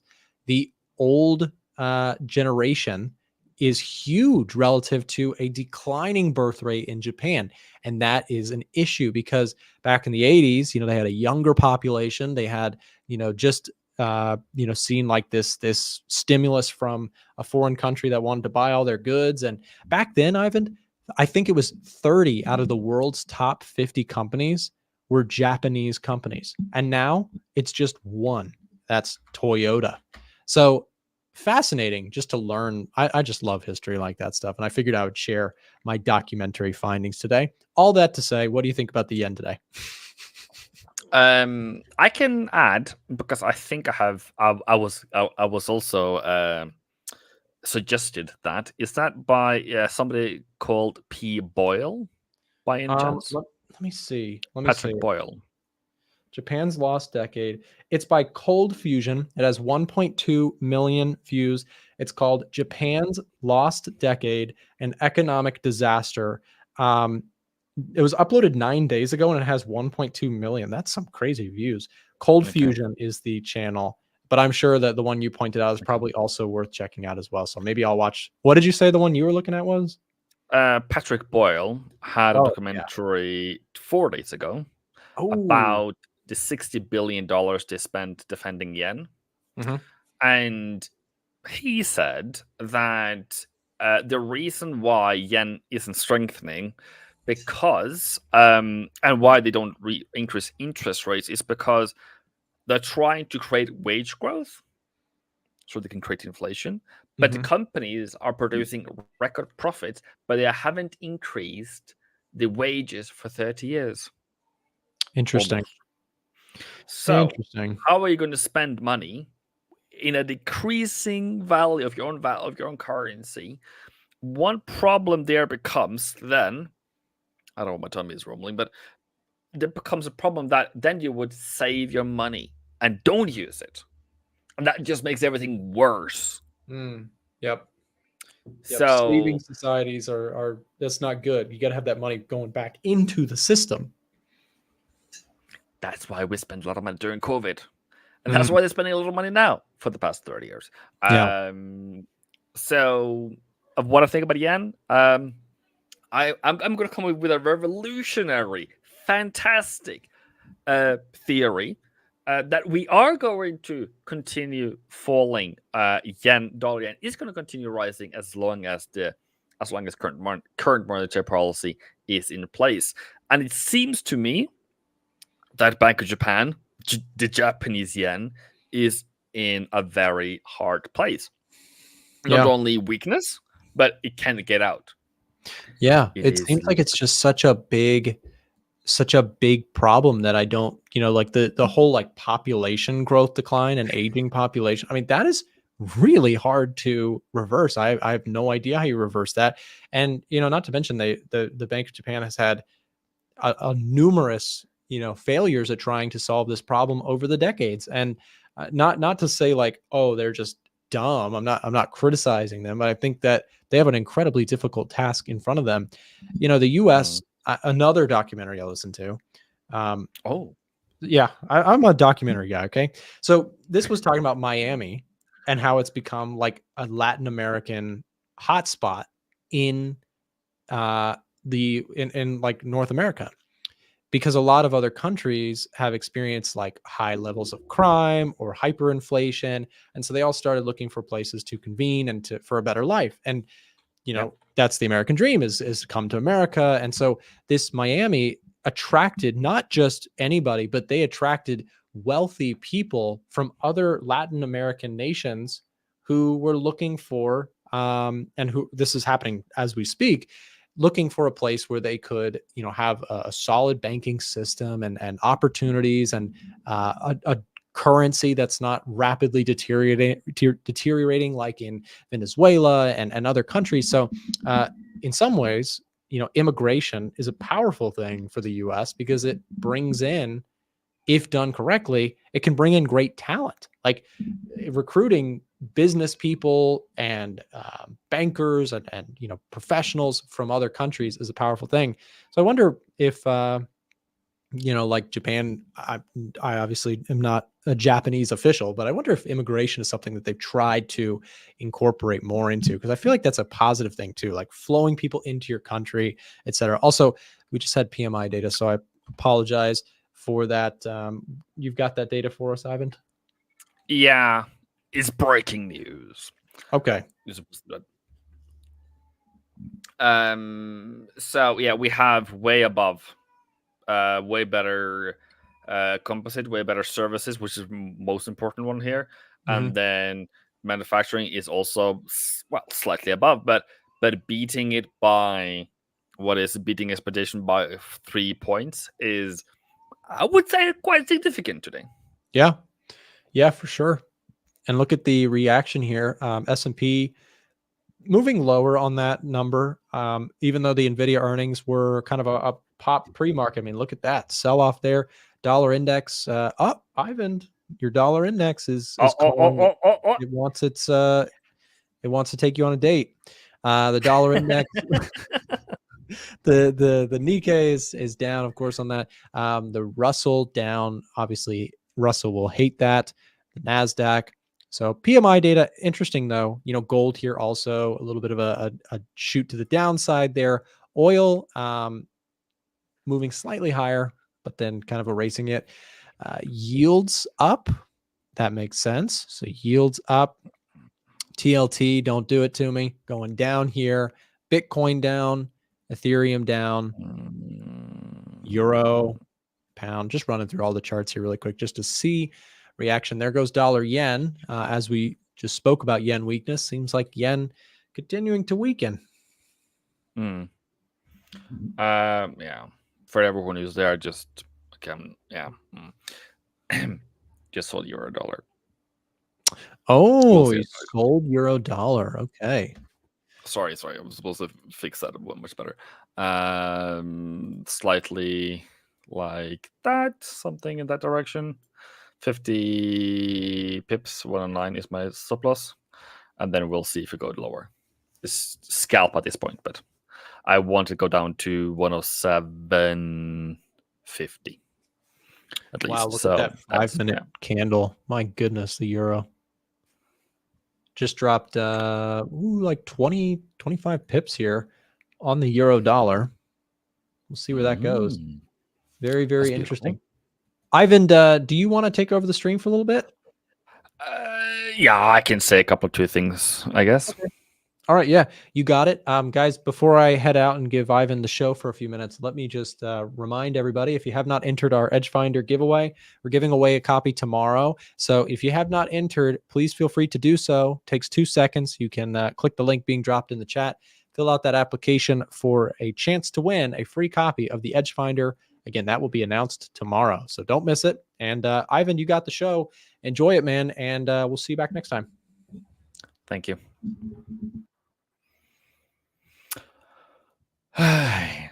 Yeah. That's what it happens to be a plan. I don't know if this is going to go in though. So I've been told I've been too arrogant. So I'm very, very, very humble at the moment. What I'm thinking at the moment about my euro dollar trade is the still too high PMI. Higher PMI today. That's great, but high inflation, pausing. There is still priced into interest rate by the end of the year cuts. I think that is going to be pushed back with inflation currently. That is not at 2%. And that's the most important thing for me at the moment, that it isn't at 2%. That is absolutely crucial. Secondly to this is seasonality. We tend to have a bit of a dip now going into end of May on the euro dollar for then to go absolutely ballistic first week of June. It doesn't need to happen, but that's kind of where my theory is. Yesterday I saw the new low. I thought, okay, let's have a go at it. I sold euro dollar over here slightly at least. Got out, was wrong about that one, and I see that as slightly the same trade. I would argue that that trade is the same trade as this trade. So after that, I got a new low, and I'm categorizing this as my number 2 trade, where I have 70% win rate. This one is just 50. This one here is 50. So I'm pretty confident. The only problem is that this is a news event, and that can flip around like a hotcake, but that's going that way. Why sell euro? Euro inflation is dropping. They're going to cut interest rate anytime soon in June. Their economy, unless of today's PMI, is the weaker one. Secondly, when dollar gets stronger, euro gets weaker. So, because a lot of euro dollar is dollar, I think it's like 80% or something in that direction. So when dollar becomes stronger, euro in itself becomes weaker. Therefore, it is an easier, quote unquote, trade for me to take. But what I'm doing is not financial advice whatsoever. I am just trying to perform my duties as a trader when I see trading opportunities coming in my way, even though they are live. What website do you check fundamentals, Lemon? Very many different sources. Of course, the EDGEFINDER for the hardcore. I do use a lot of extra newsletters to read the headlines. So if you go to, for example, Forex Live, I use EDGEFINDER. I use financial juice for the squawk, but to get explanations, that is more than enough. And then I use ING a lot, and their daily newsletter, where I get what has already happened, but it gives me an explanation of what is likely to happen and if my bias is still correct.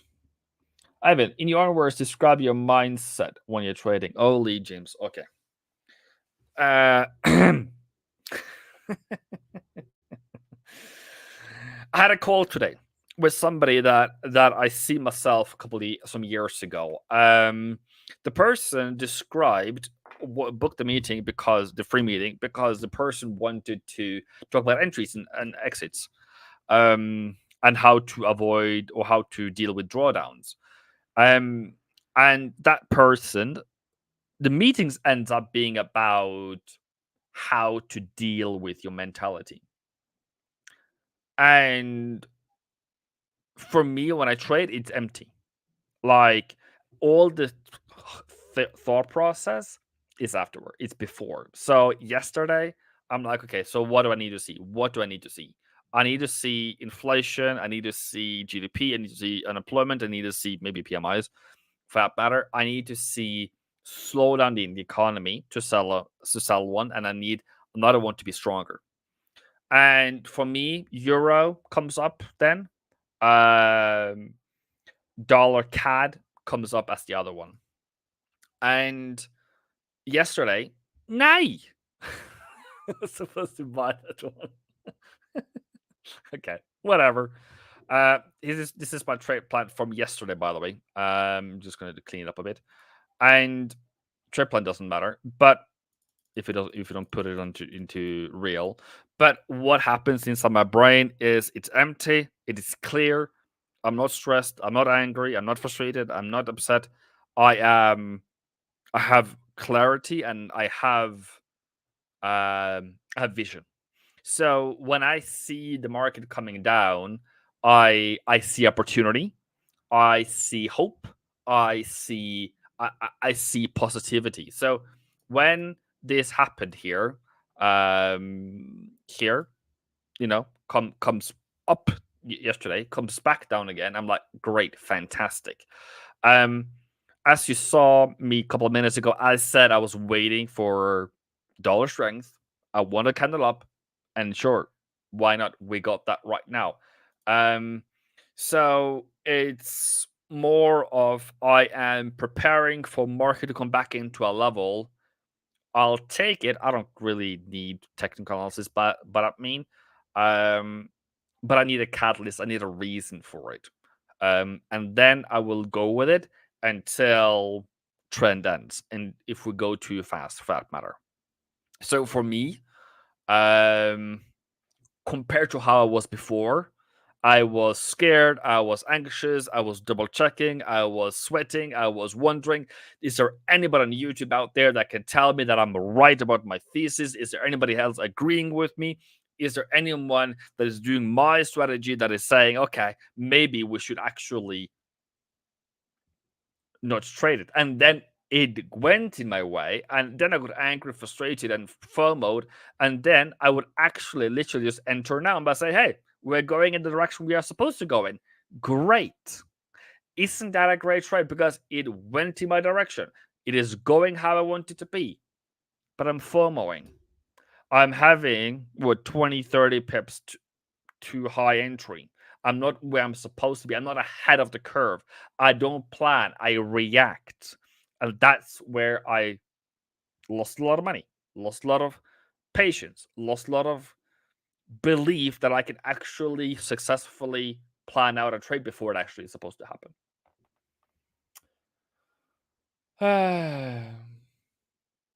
Thumbs up on that.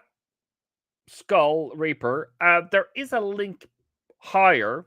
Maybe if you can put it again, Nick or Chandler, for free mentorship for tomorrow, or free call, 30 minutes. Tell me about what you're struggling, because we are blowing accounts here, bro. I'm sorry. We don't do that in this class. We don't do it in this house. And if you do so, there is issues we need to discuss and we need to fix before you get another funder account, before you fund your account, before anything else. You need to fix your mentality. You need to fix what you're doing. And I'm going to spend my own time, my own money on helping you for free No strings to chat, nothing else. The link is somewhere up in the chat for tomorrow. So it's probably going to go really quickly. So if you need, I'm here to help you tomorrow. What do you think about gold and silver after today's PM? I think they're going to go lower. Yeah. Okay. Cool. I'm in the same boat as Mr. Who, Nick, where this can drop forever. It is dropping, and it's beautiful to drop. And current price action is not telling me that the end is near. What does that mean? It means we have not made higher highs on the 4 hour or the 1 hour. We are still, if you're gonna make it about what do you call it, about indicators, I can say that this red line needs to be above the blue one. This has to happen. Then we can go back into being bullish. That was last one was here. It crosses here, and then it crossed over here. That means short term on a 1 hour, we are now bearish. Just to give you like a small help to identify trend and current short term volatility. And for the 4 hour, we are still very much bullish. I would use the 1 hour instead of the 4 hour because the 4 hour has you dropping a lot before it starts happening. This is a 200. So if it comes down to 200 or lower or whatever, I said 2300 something around the other day, Monday. You can go back and check what I said. But that's what you can plan. But then now you need to have confirmation. You need to plan yourself out. And that has to be back tested. That's not just, oh, I even said we're going to look for bullish reversal. Then we take it. Woohoo. No. Data. How big stop loss? I don't know. You tell me. How big stop loss do you need? How big low size do you need? Where's the target going to be? All of that, I can tell you for free what that should be. But that's not my job, mate. That's not my job. I can tell what I would do, but I can't tell you what you should do. What do I mean by that? You are going to be an expert tomorrow, in the next month.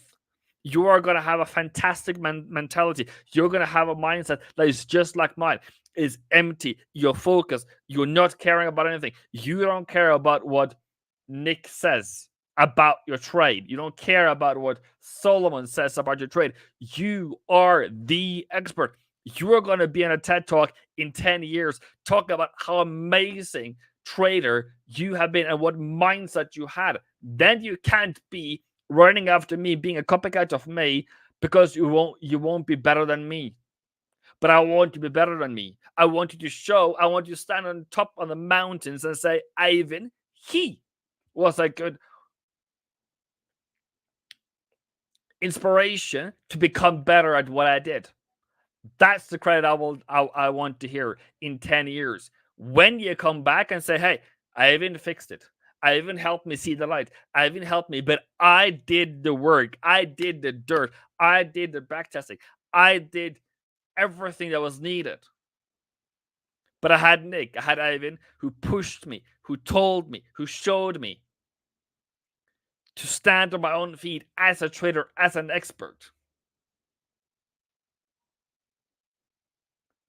You want to see PNL? Okay. I've said I will show it. I don't have it right now, by the way, but I'll show you. It's probably like 30% up this year or something in that direction.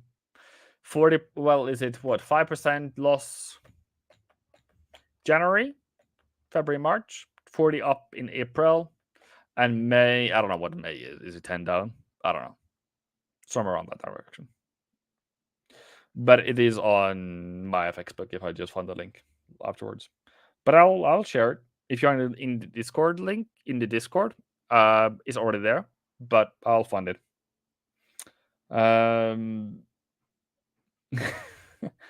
What economic data was released? What was the PMI? Let me have a bit of a small explanation of PMI. Why is it important? PMI is a purchasing manager index. Why should it bother you?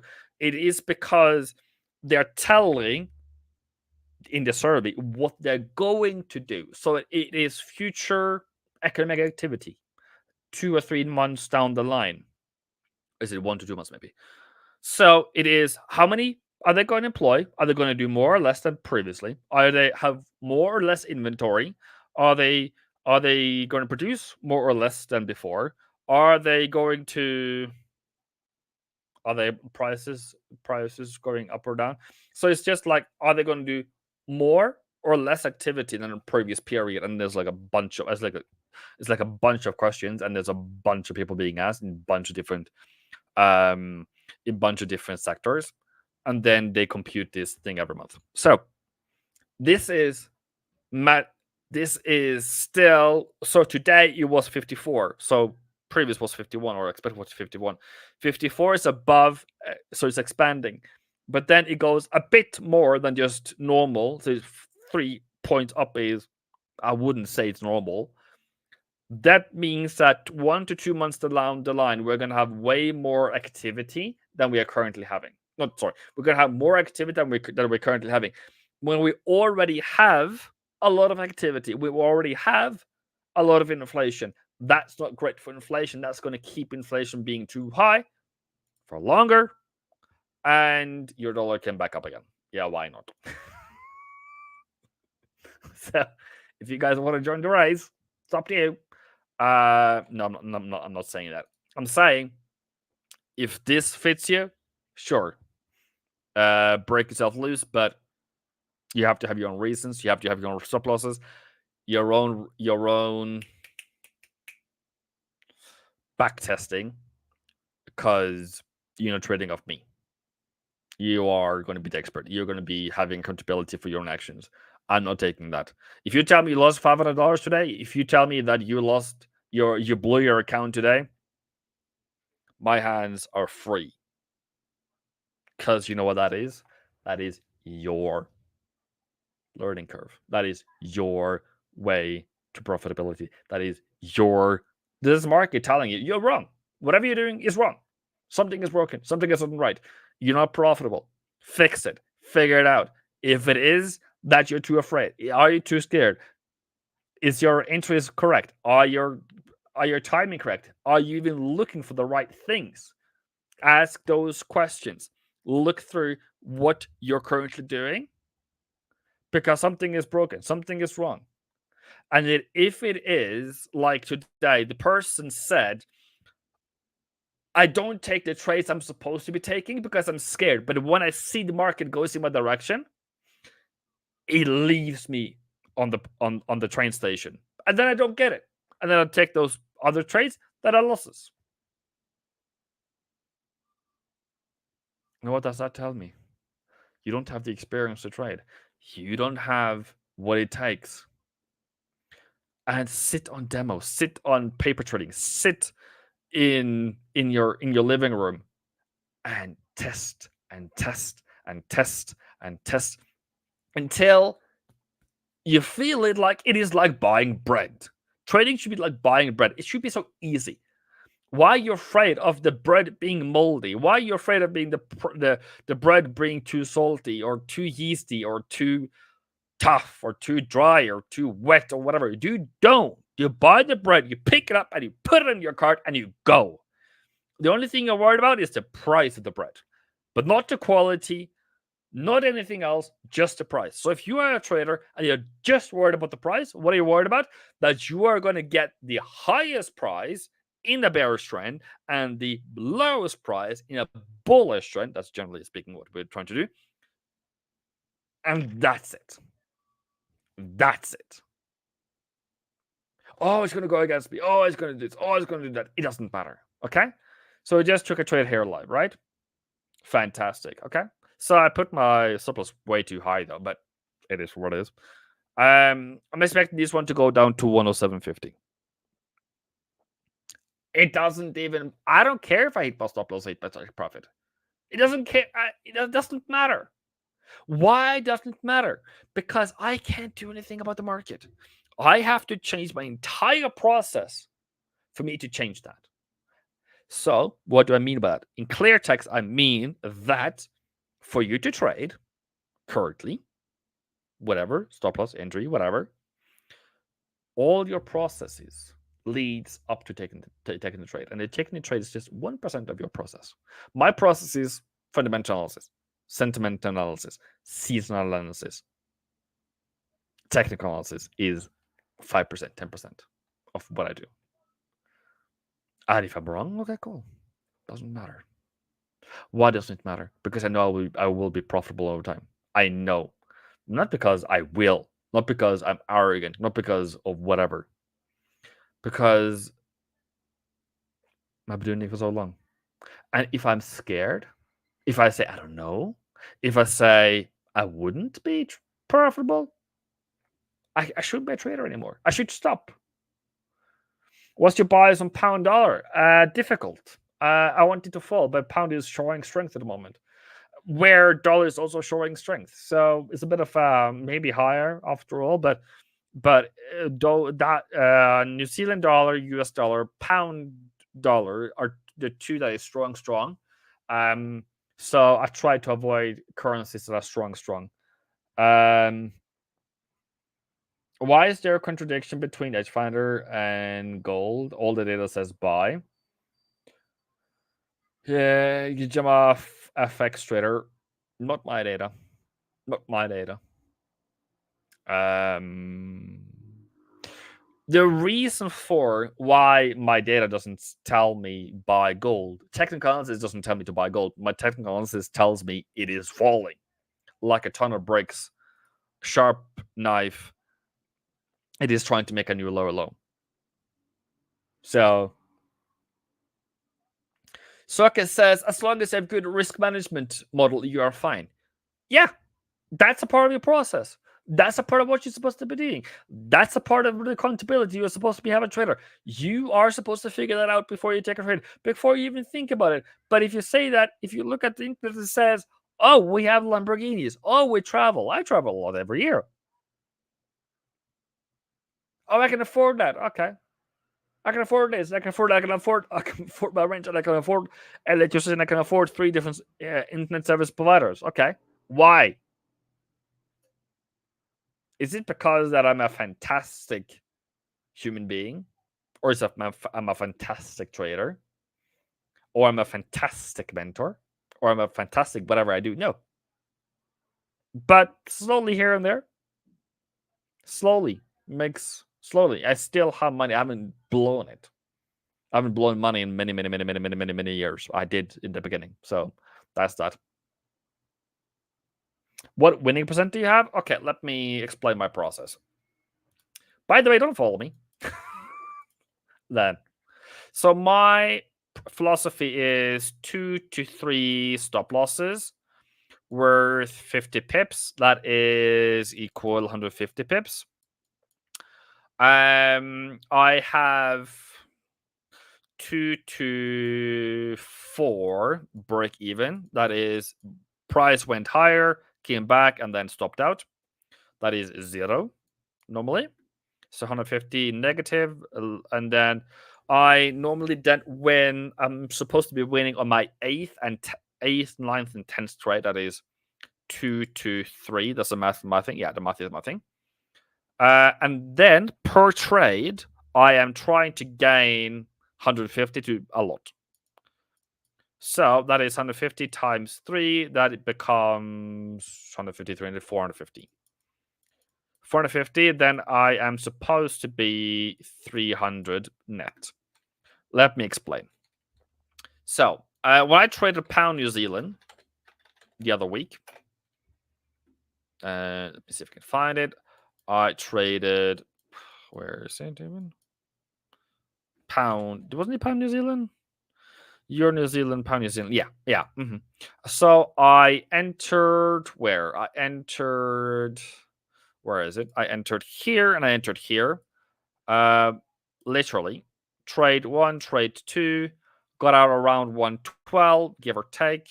That is around 2. Oh, sorry, I was I'm not looking at all. 112. That is around 227 and 267. That is give or take to 500 pips. And in the process, I had a loss of, I think it was 200. So I am up about 300 in this time around. And then I also traded Euro, New Zealand at the same time. So I traded here and I got out somewhere here. That wasn't fantastic, but another trade that I took. So yeah, and then there is probably other losses that I can't remember right now on euro dollar, because I need to talk about my losses as well. I sold there. I sold there. That's a win. And then did I do more here now? No, I don't think I didn't do more there. And then I sold somewhere in this direction as well. Can't remember if it was here or here, but give or take. It wasn't like I didn't cash the entire move, but I got something out of it, and I should have sold again there, but later, alligator. That's kind of how my trading looks like for 2020, 2024. But I'm not a good trader, so don't look at me. What time frame? I trade, I analyze on 4 hour and turn 1 hour. Saw says, what's your comment about FOMC meeting minutes yesterday? As expected, everyone sees, oh, we can't, whatever. But I really love that they acknowledged, finally, they acknowledged that inflation is here for some time, and it's going to be here for some time. So, yeah, I like that. I like that. That makes me a bit happier. Right now, or just interesting.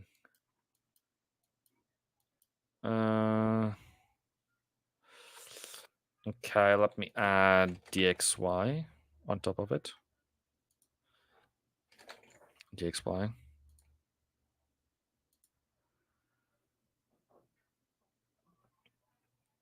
Sorry. Okay. Yeah, maybe. Okay. I think that is just dollar getting stronger and then yen gets weaker because of it. So all the weakness, everything else weakens, dollar strengthens, kind of scenario. But yeah. But thank you for keeping me alive on it, Ross. Thank you. If you were to start trading again, what would you avoid in your trading? Oh, that's a good question. I love you. Okay.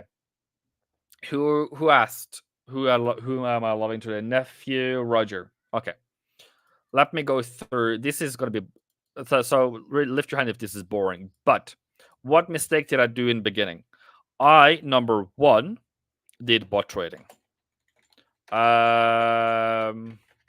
Lost as you can lose. I did binary. I traded 1 minute charts.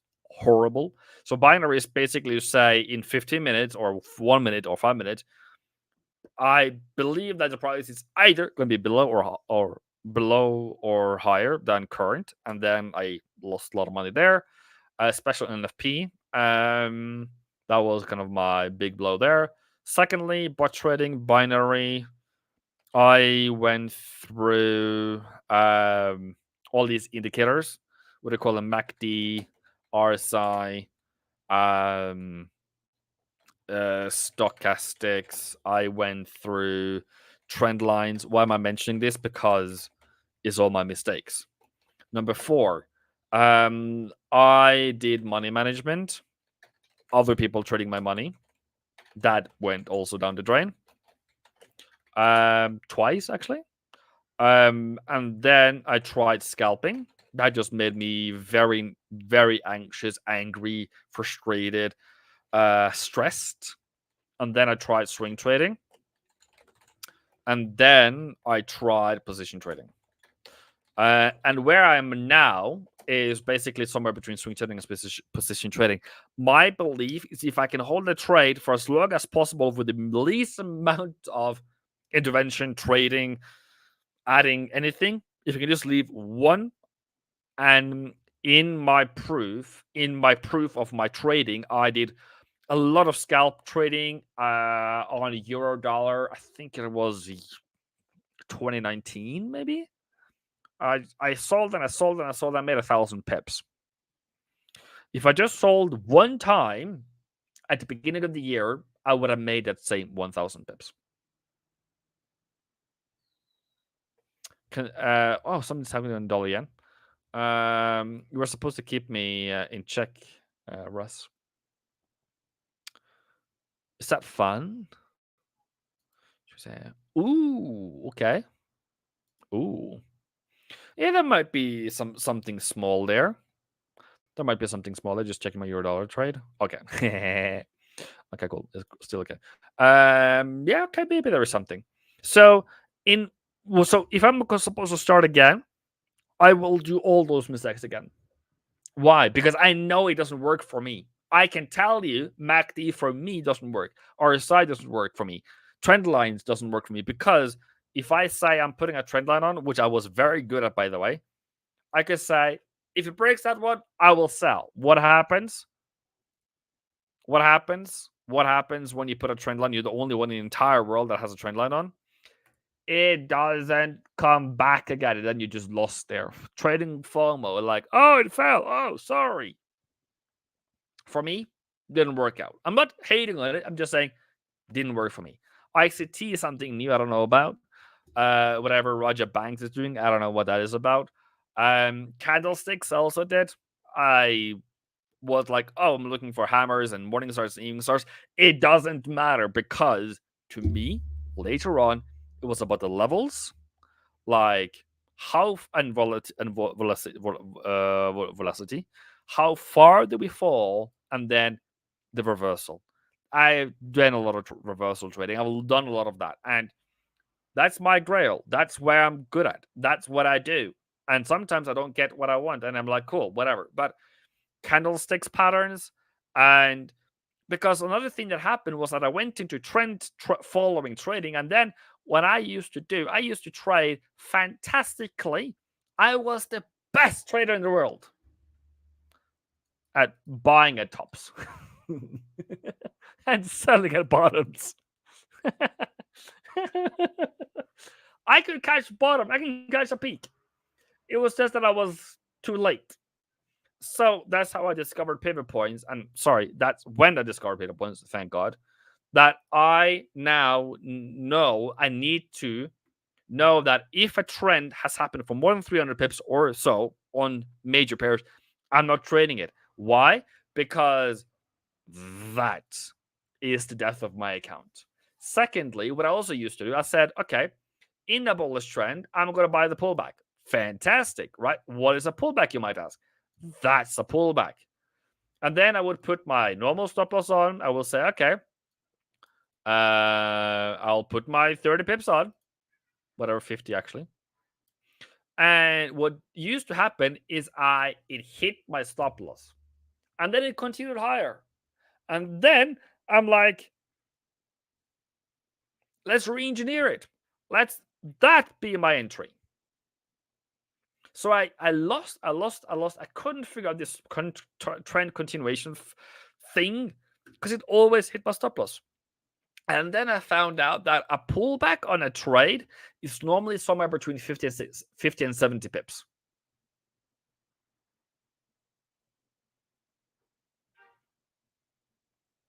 Okay.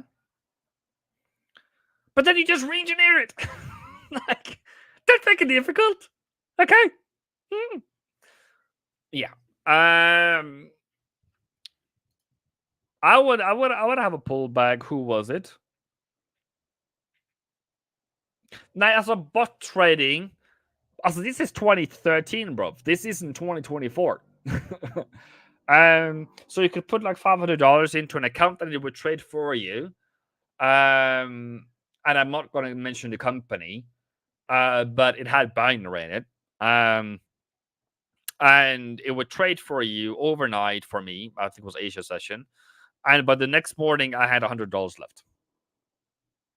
So it would take trades for me.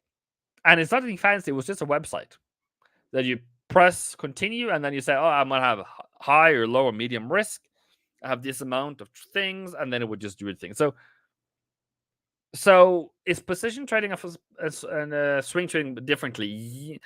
Yeah, position trading is value. Like, you can hold a position trade for, in my vocabulary, for years.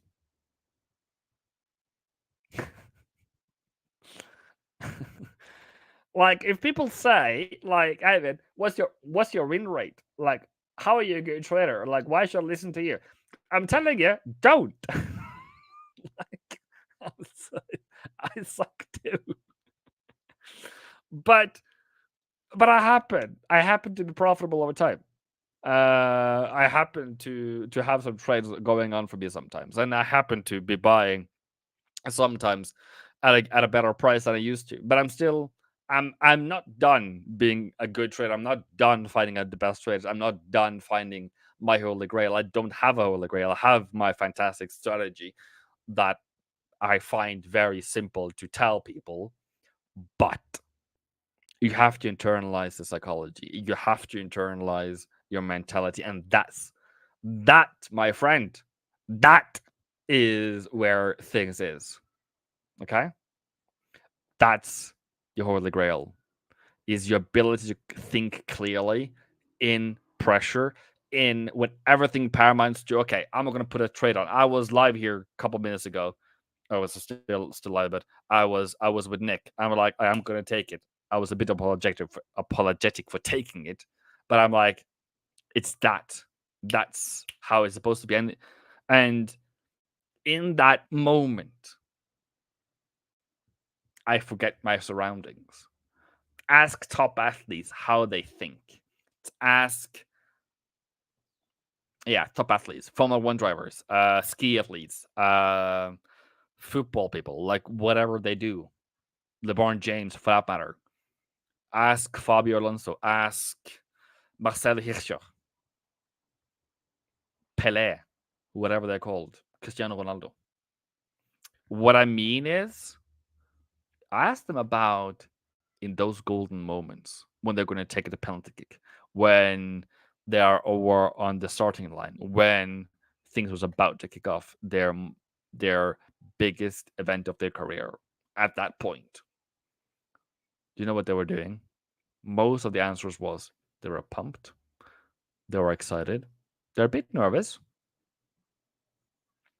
but they knew exactly what to do. Okay.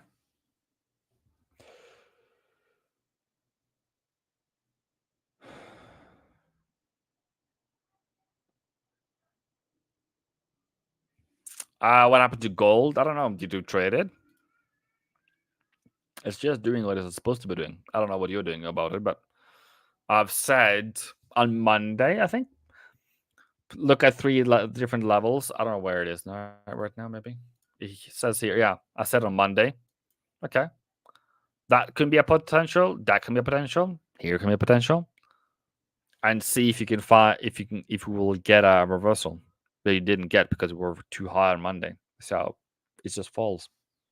It's nothing more than that, bro. It's just market correcting itself. Joseph Ndalo says, how do you move on mentally after a loss? It is hard. That is hard. For me, my mentality, I have gone through some hardship in life, and my mental state is horrible. Fragile. I know that. Been bullied for 11 and a half years out of 13 years in school. It does a lot with you when you've been told that you suck and you are a horrible person and nobody wants to be with you, and just go and unalive yourself. That's a hard thing to do, to get up again. So after that loss, when you feel so worthless, it is difficult. So what do? You find something fun to do. I play Counter-Strike. I play football. I run.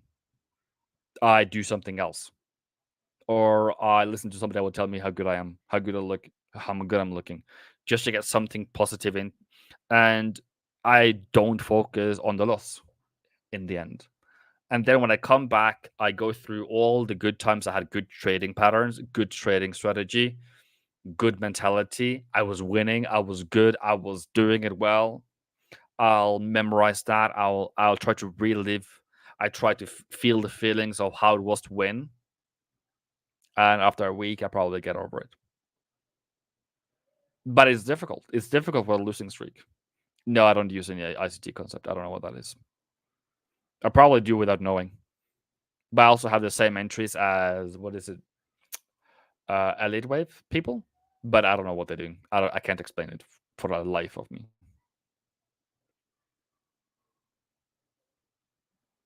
I think gold hit central pivot, the fib 618, 346. What's your opinion about that statement? I don't know what you're talking about, Vincent. To be honest, I do apologize for that. So that's me. I can see 1, 2, 3, 4 people has 4 people has booked for tomorrow. Is there any other available days for tomorrow? Dates, times for tomorrow? No times is available in May. Sorry about that. That means that tomorrow is fully booked. I use fibs to explain to new people how to expect a reversal. So in a reversal, let's say this is a reversal, I used between 382 and 618 is normally the pullback. So there's your entry. That's the only way I use fib. Fib, yeah, well, it didn't work out for me. We were not friends. I couldn't figure out the extensions and whatever other things that told me what was supposed to be happening, and I gave up. I'm sorry. The African trader is laughing. Yeah. Congratulations, mate. What do you think about gold bouncing on the 4-hour 200 moving average and to go higher from here? I love it. I love it, but it's way too early for me. Because when I see a reversal, when I say a reversal of trend, I mean a couple of days. Because if you go through when something has fallen, let's say in this case that we are falling here, let's say this is the same as this one. How long did it take it before going bullish again? And then, where is it? It is there. Cool. From here to there. 16 days. Okay. Nothing. That doesn't necessarily give me a lot of goosebumps, but okay, cool.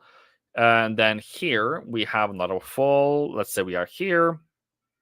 That is the bullish trend. That is 5 days. So I give or take a couple of days, maybe Monday, before, because it has to pause, stop, turn around, make a new higher high, come back. That's a 1 day, and then go higher. So when I see something falling and I'm bullish, oh, it's the greatest day because I can take some cold water, I can take some cold coffee. Fantastic with the cold coffee, and I can put my feet on my table and I can like, cool, fine, fantastic. There's nothing for me to do here if I'm bullish on gold. Why? Because it's falling. I'm not gonna buy a falling knife. Are you out of your mind? Are you crazy?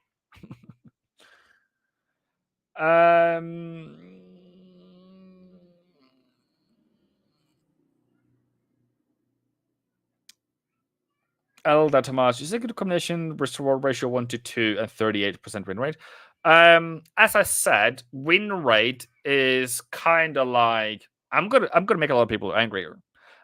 Risk reward ratio and win rate is as good as the importance of a wind meter when there's a storm outside. It's just measuring things. It doesn't do anything for you.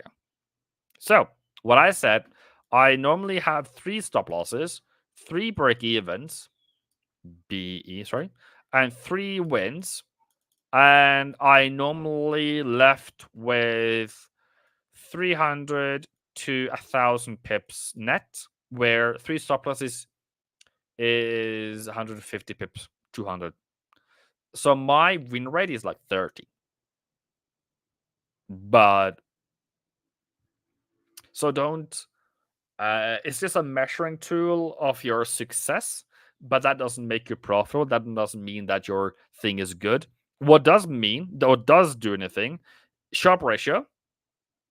What is it called nowadays? Sharpe ratio, standard deviation. My brain is not with me right now. I'm sorry, Nick. I need to go to a website I'm not supposed to go to, but it is what it is.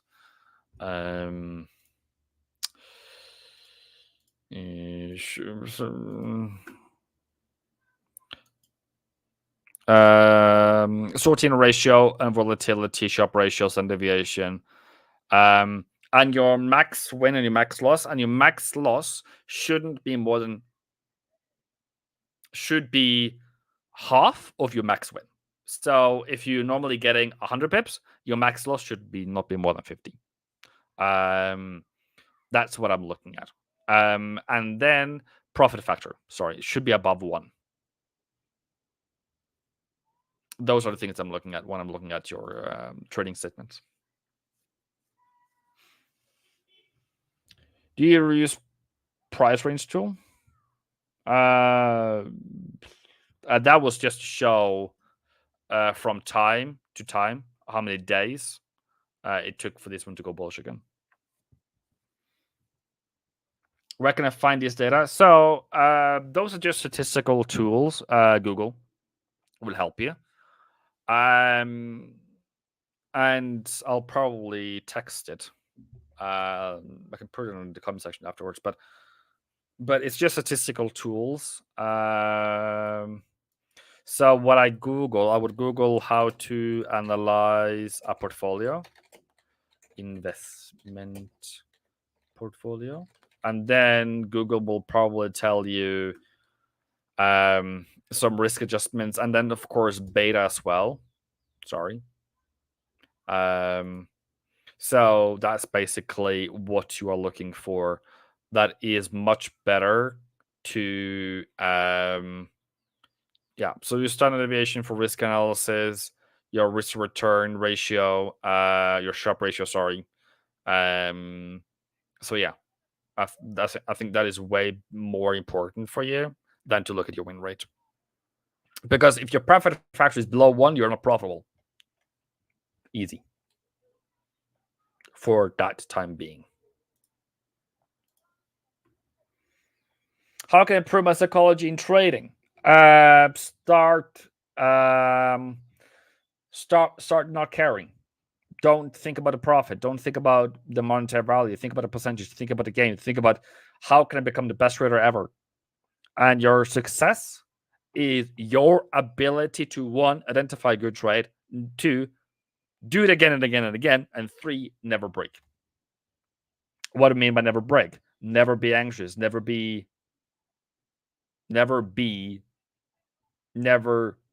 shoot yourself in the foot. No, never. How do you become better at psychology? Okay. Rewind, Evan.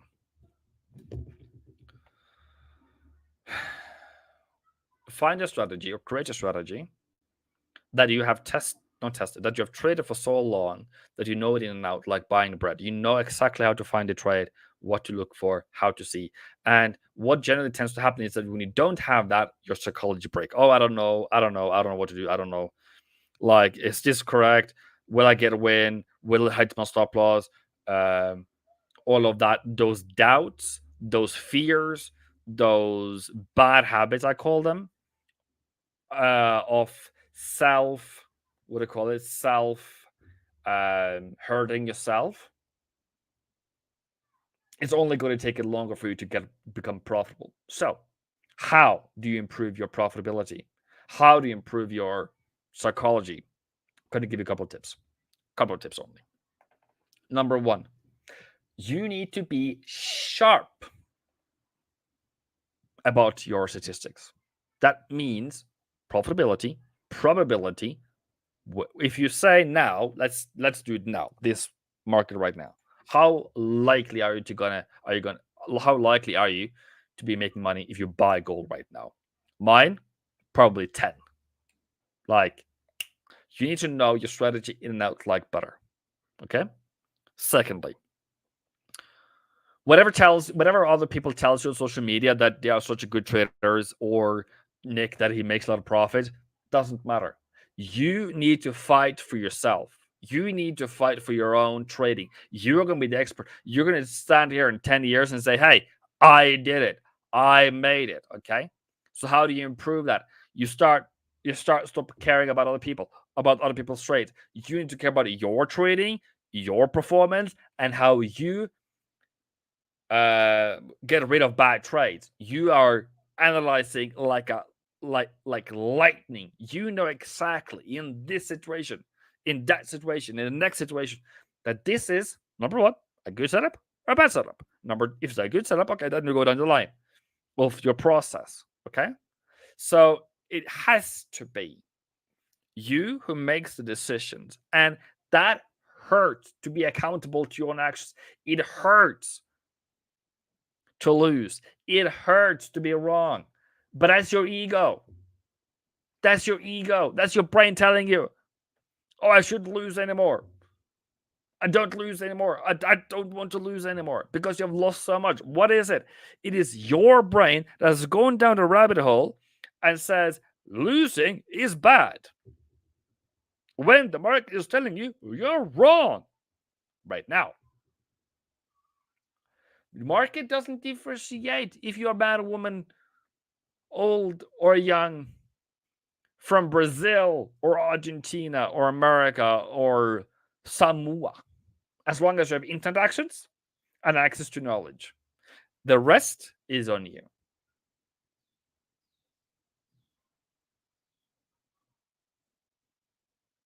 Okay? I feel the skills. I have the skills, but I get too emotional when I lose and win back straight away. How do you stay away from the charts in these moments? You know what? Easy peasy lemon squeezy. Get yourself a hobby. Golf, football, trading, not trading, gym, get friends. And if you don't want to have fun, if you don't have friends, I can be a friend. Talk to people on the internet. Look at YouTube videos. Look at what me and Nick does. We look at trading documentaries. Patrick Boyle is a fun, dry comedian out there. What is it, Economist, maybe? Or in your free time, read about balance sheets from the central bank from the FOMC. That's going to make you fall asleep. Or read a book. What's the book called? Trading in the Zone. I love that book. Read a book. Read other books. Not sponsored, by the way. Find something that makes you, number one, remove yourself from the market. If that is digging a ditch in the forest, then dig a ditch in the forest where there's no cell service, you can't check your phone, and you're okay, you're not going to hurt yourself.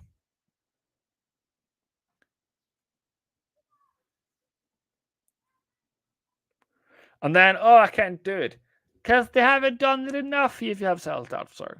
That's very easy. Sorry, that's very easy. Just for me to say. I have it myself. I know exactly why. Because I've been told for 13 years in my life that you are garbage. You don't deserve to be here. Okay. You start believing that in the end, right? And then the market tells you exactly the same thing. In your head. The market doesn't tell you that you're doing bad things. The market doesn't tell you that you're doing something bad. You are telling yourself that you're doing something bad. The market just tells you you're wrong about the current trade. That's all. Nothing else. It doesn't give you any attributes. But your ability to do something becomes easier and easier the more times you do it. And the more times you can do it successfully and identifying the trade successfully, the easier it's going to become. But if you're doubting yourself to find the right trade in your strategy, what is your strategy? What is your setup? What is your thing? What are you supposed to be doing? Of course, it's going to be difficult. Of course, it's not going to be easy. Of course. But then you haven't nailed your setup yet. You haven't internalized it yet. Then, whatever it is, if it's whatever it means for you to practice in a demo environment, if a real environment, I don't know what the environment is called. If it's me sending you charts, where do you think the price is going to go next? I don't know, something. Or you create your own, or somebody else creates charts for you, where you start predicting, or you start pointing out arrows of where things should go. Practicing. I call it charting. Just literally, I've done probably 5,000 hours just by going back like that. I mean, like, do I want to buy here? Play a bit forward. Do you want to buy now? And I probably have said, okay, I'll probably do it. Okay, that's a good deal. As a pullback, right? Great. Stop loss. All right. Why? Too late in the trend, too high in the trend. I didn't wait for the price to come back to support. And even then, I was wrong. Okay, cool. Too late. Okay. Should have started at the beginning. Wasn't there when it started. Okay. Do better at being better at reversal then. Being better at analyzing when things goes too quickly, too fast, too high, it's going to come back down again.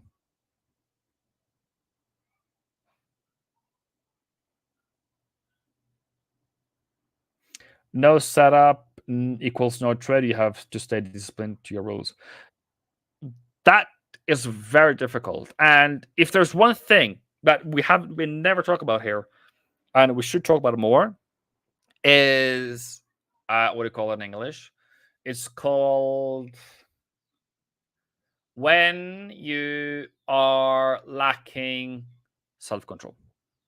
Your ability to self-control is, according to the Nadine study, is your level of self-control is going to project how successful you're going to be in life. If you have zero self-control, those are people who have what do you call it? Those without self-control are generally turning up as the noisemakers in class. Can't sit still. Gets what do you call it in English? Lack of self-control. They also come with certain sets of antisocial behavior.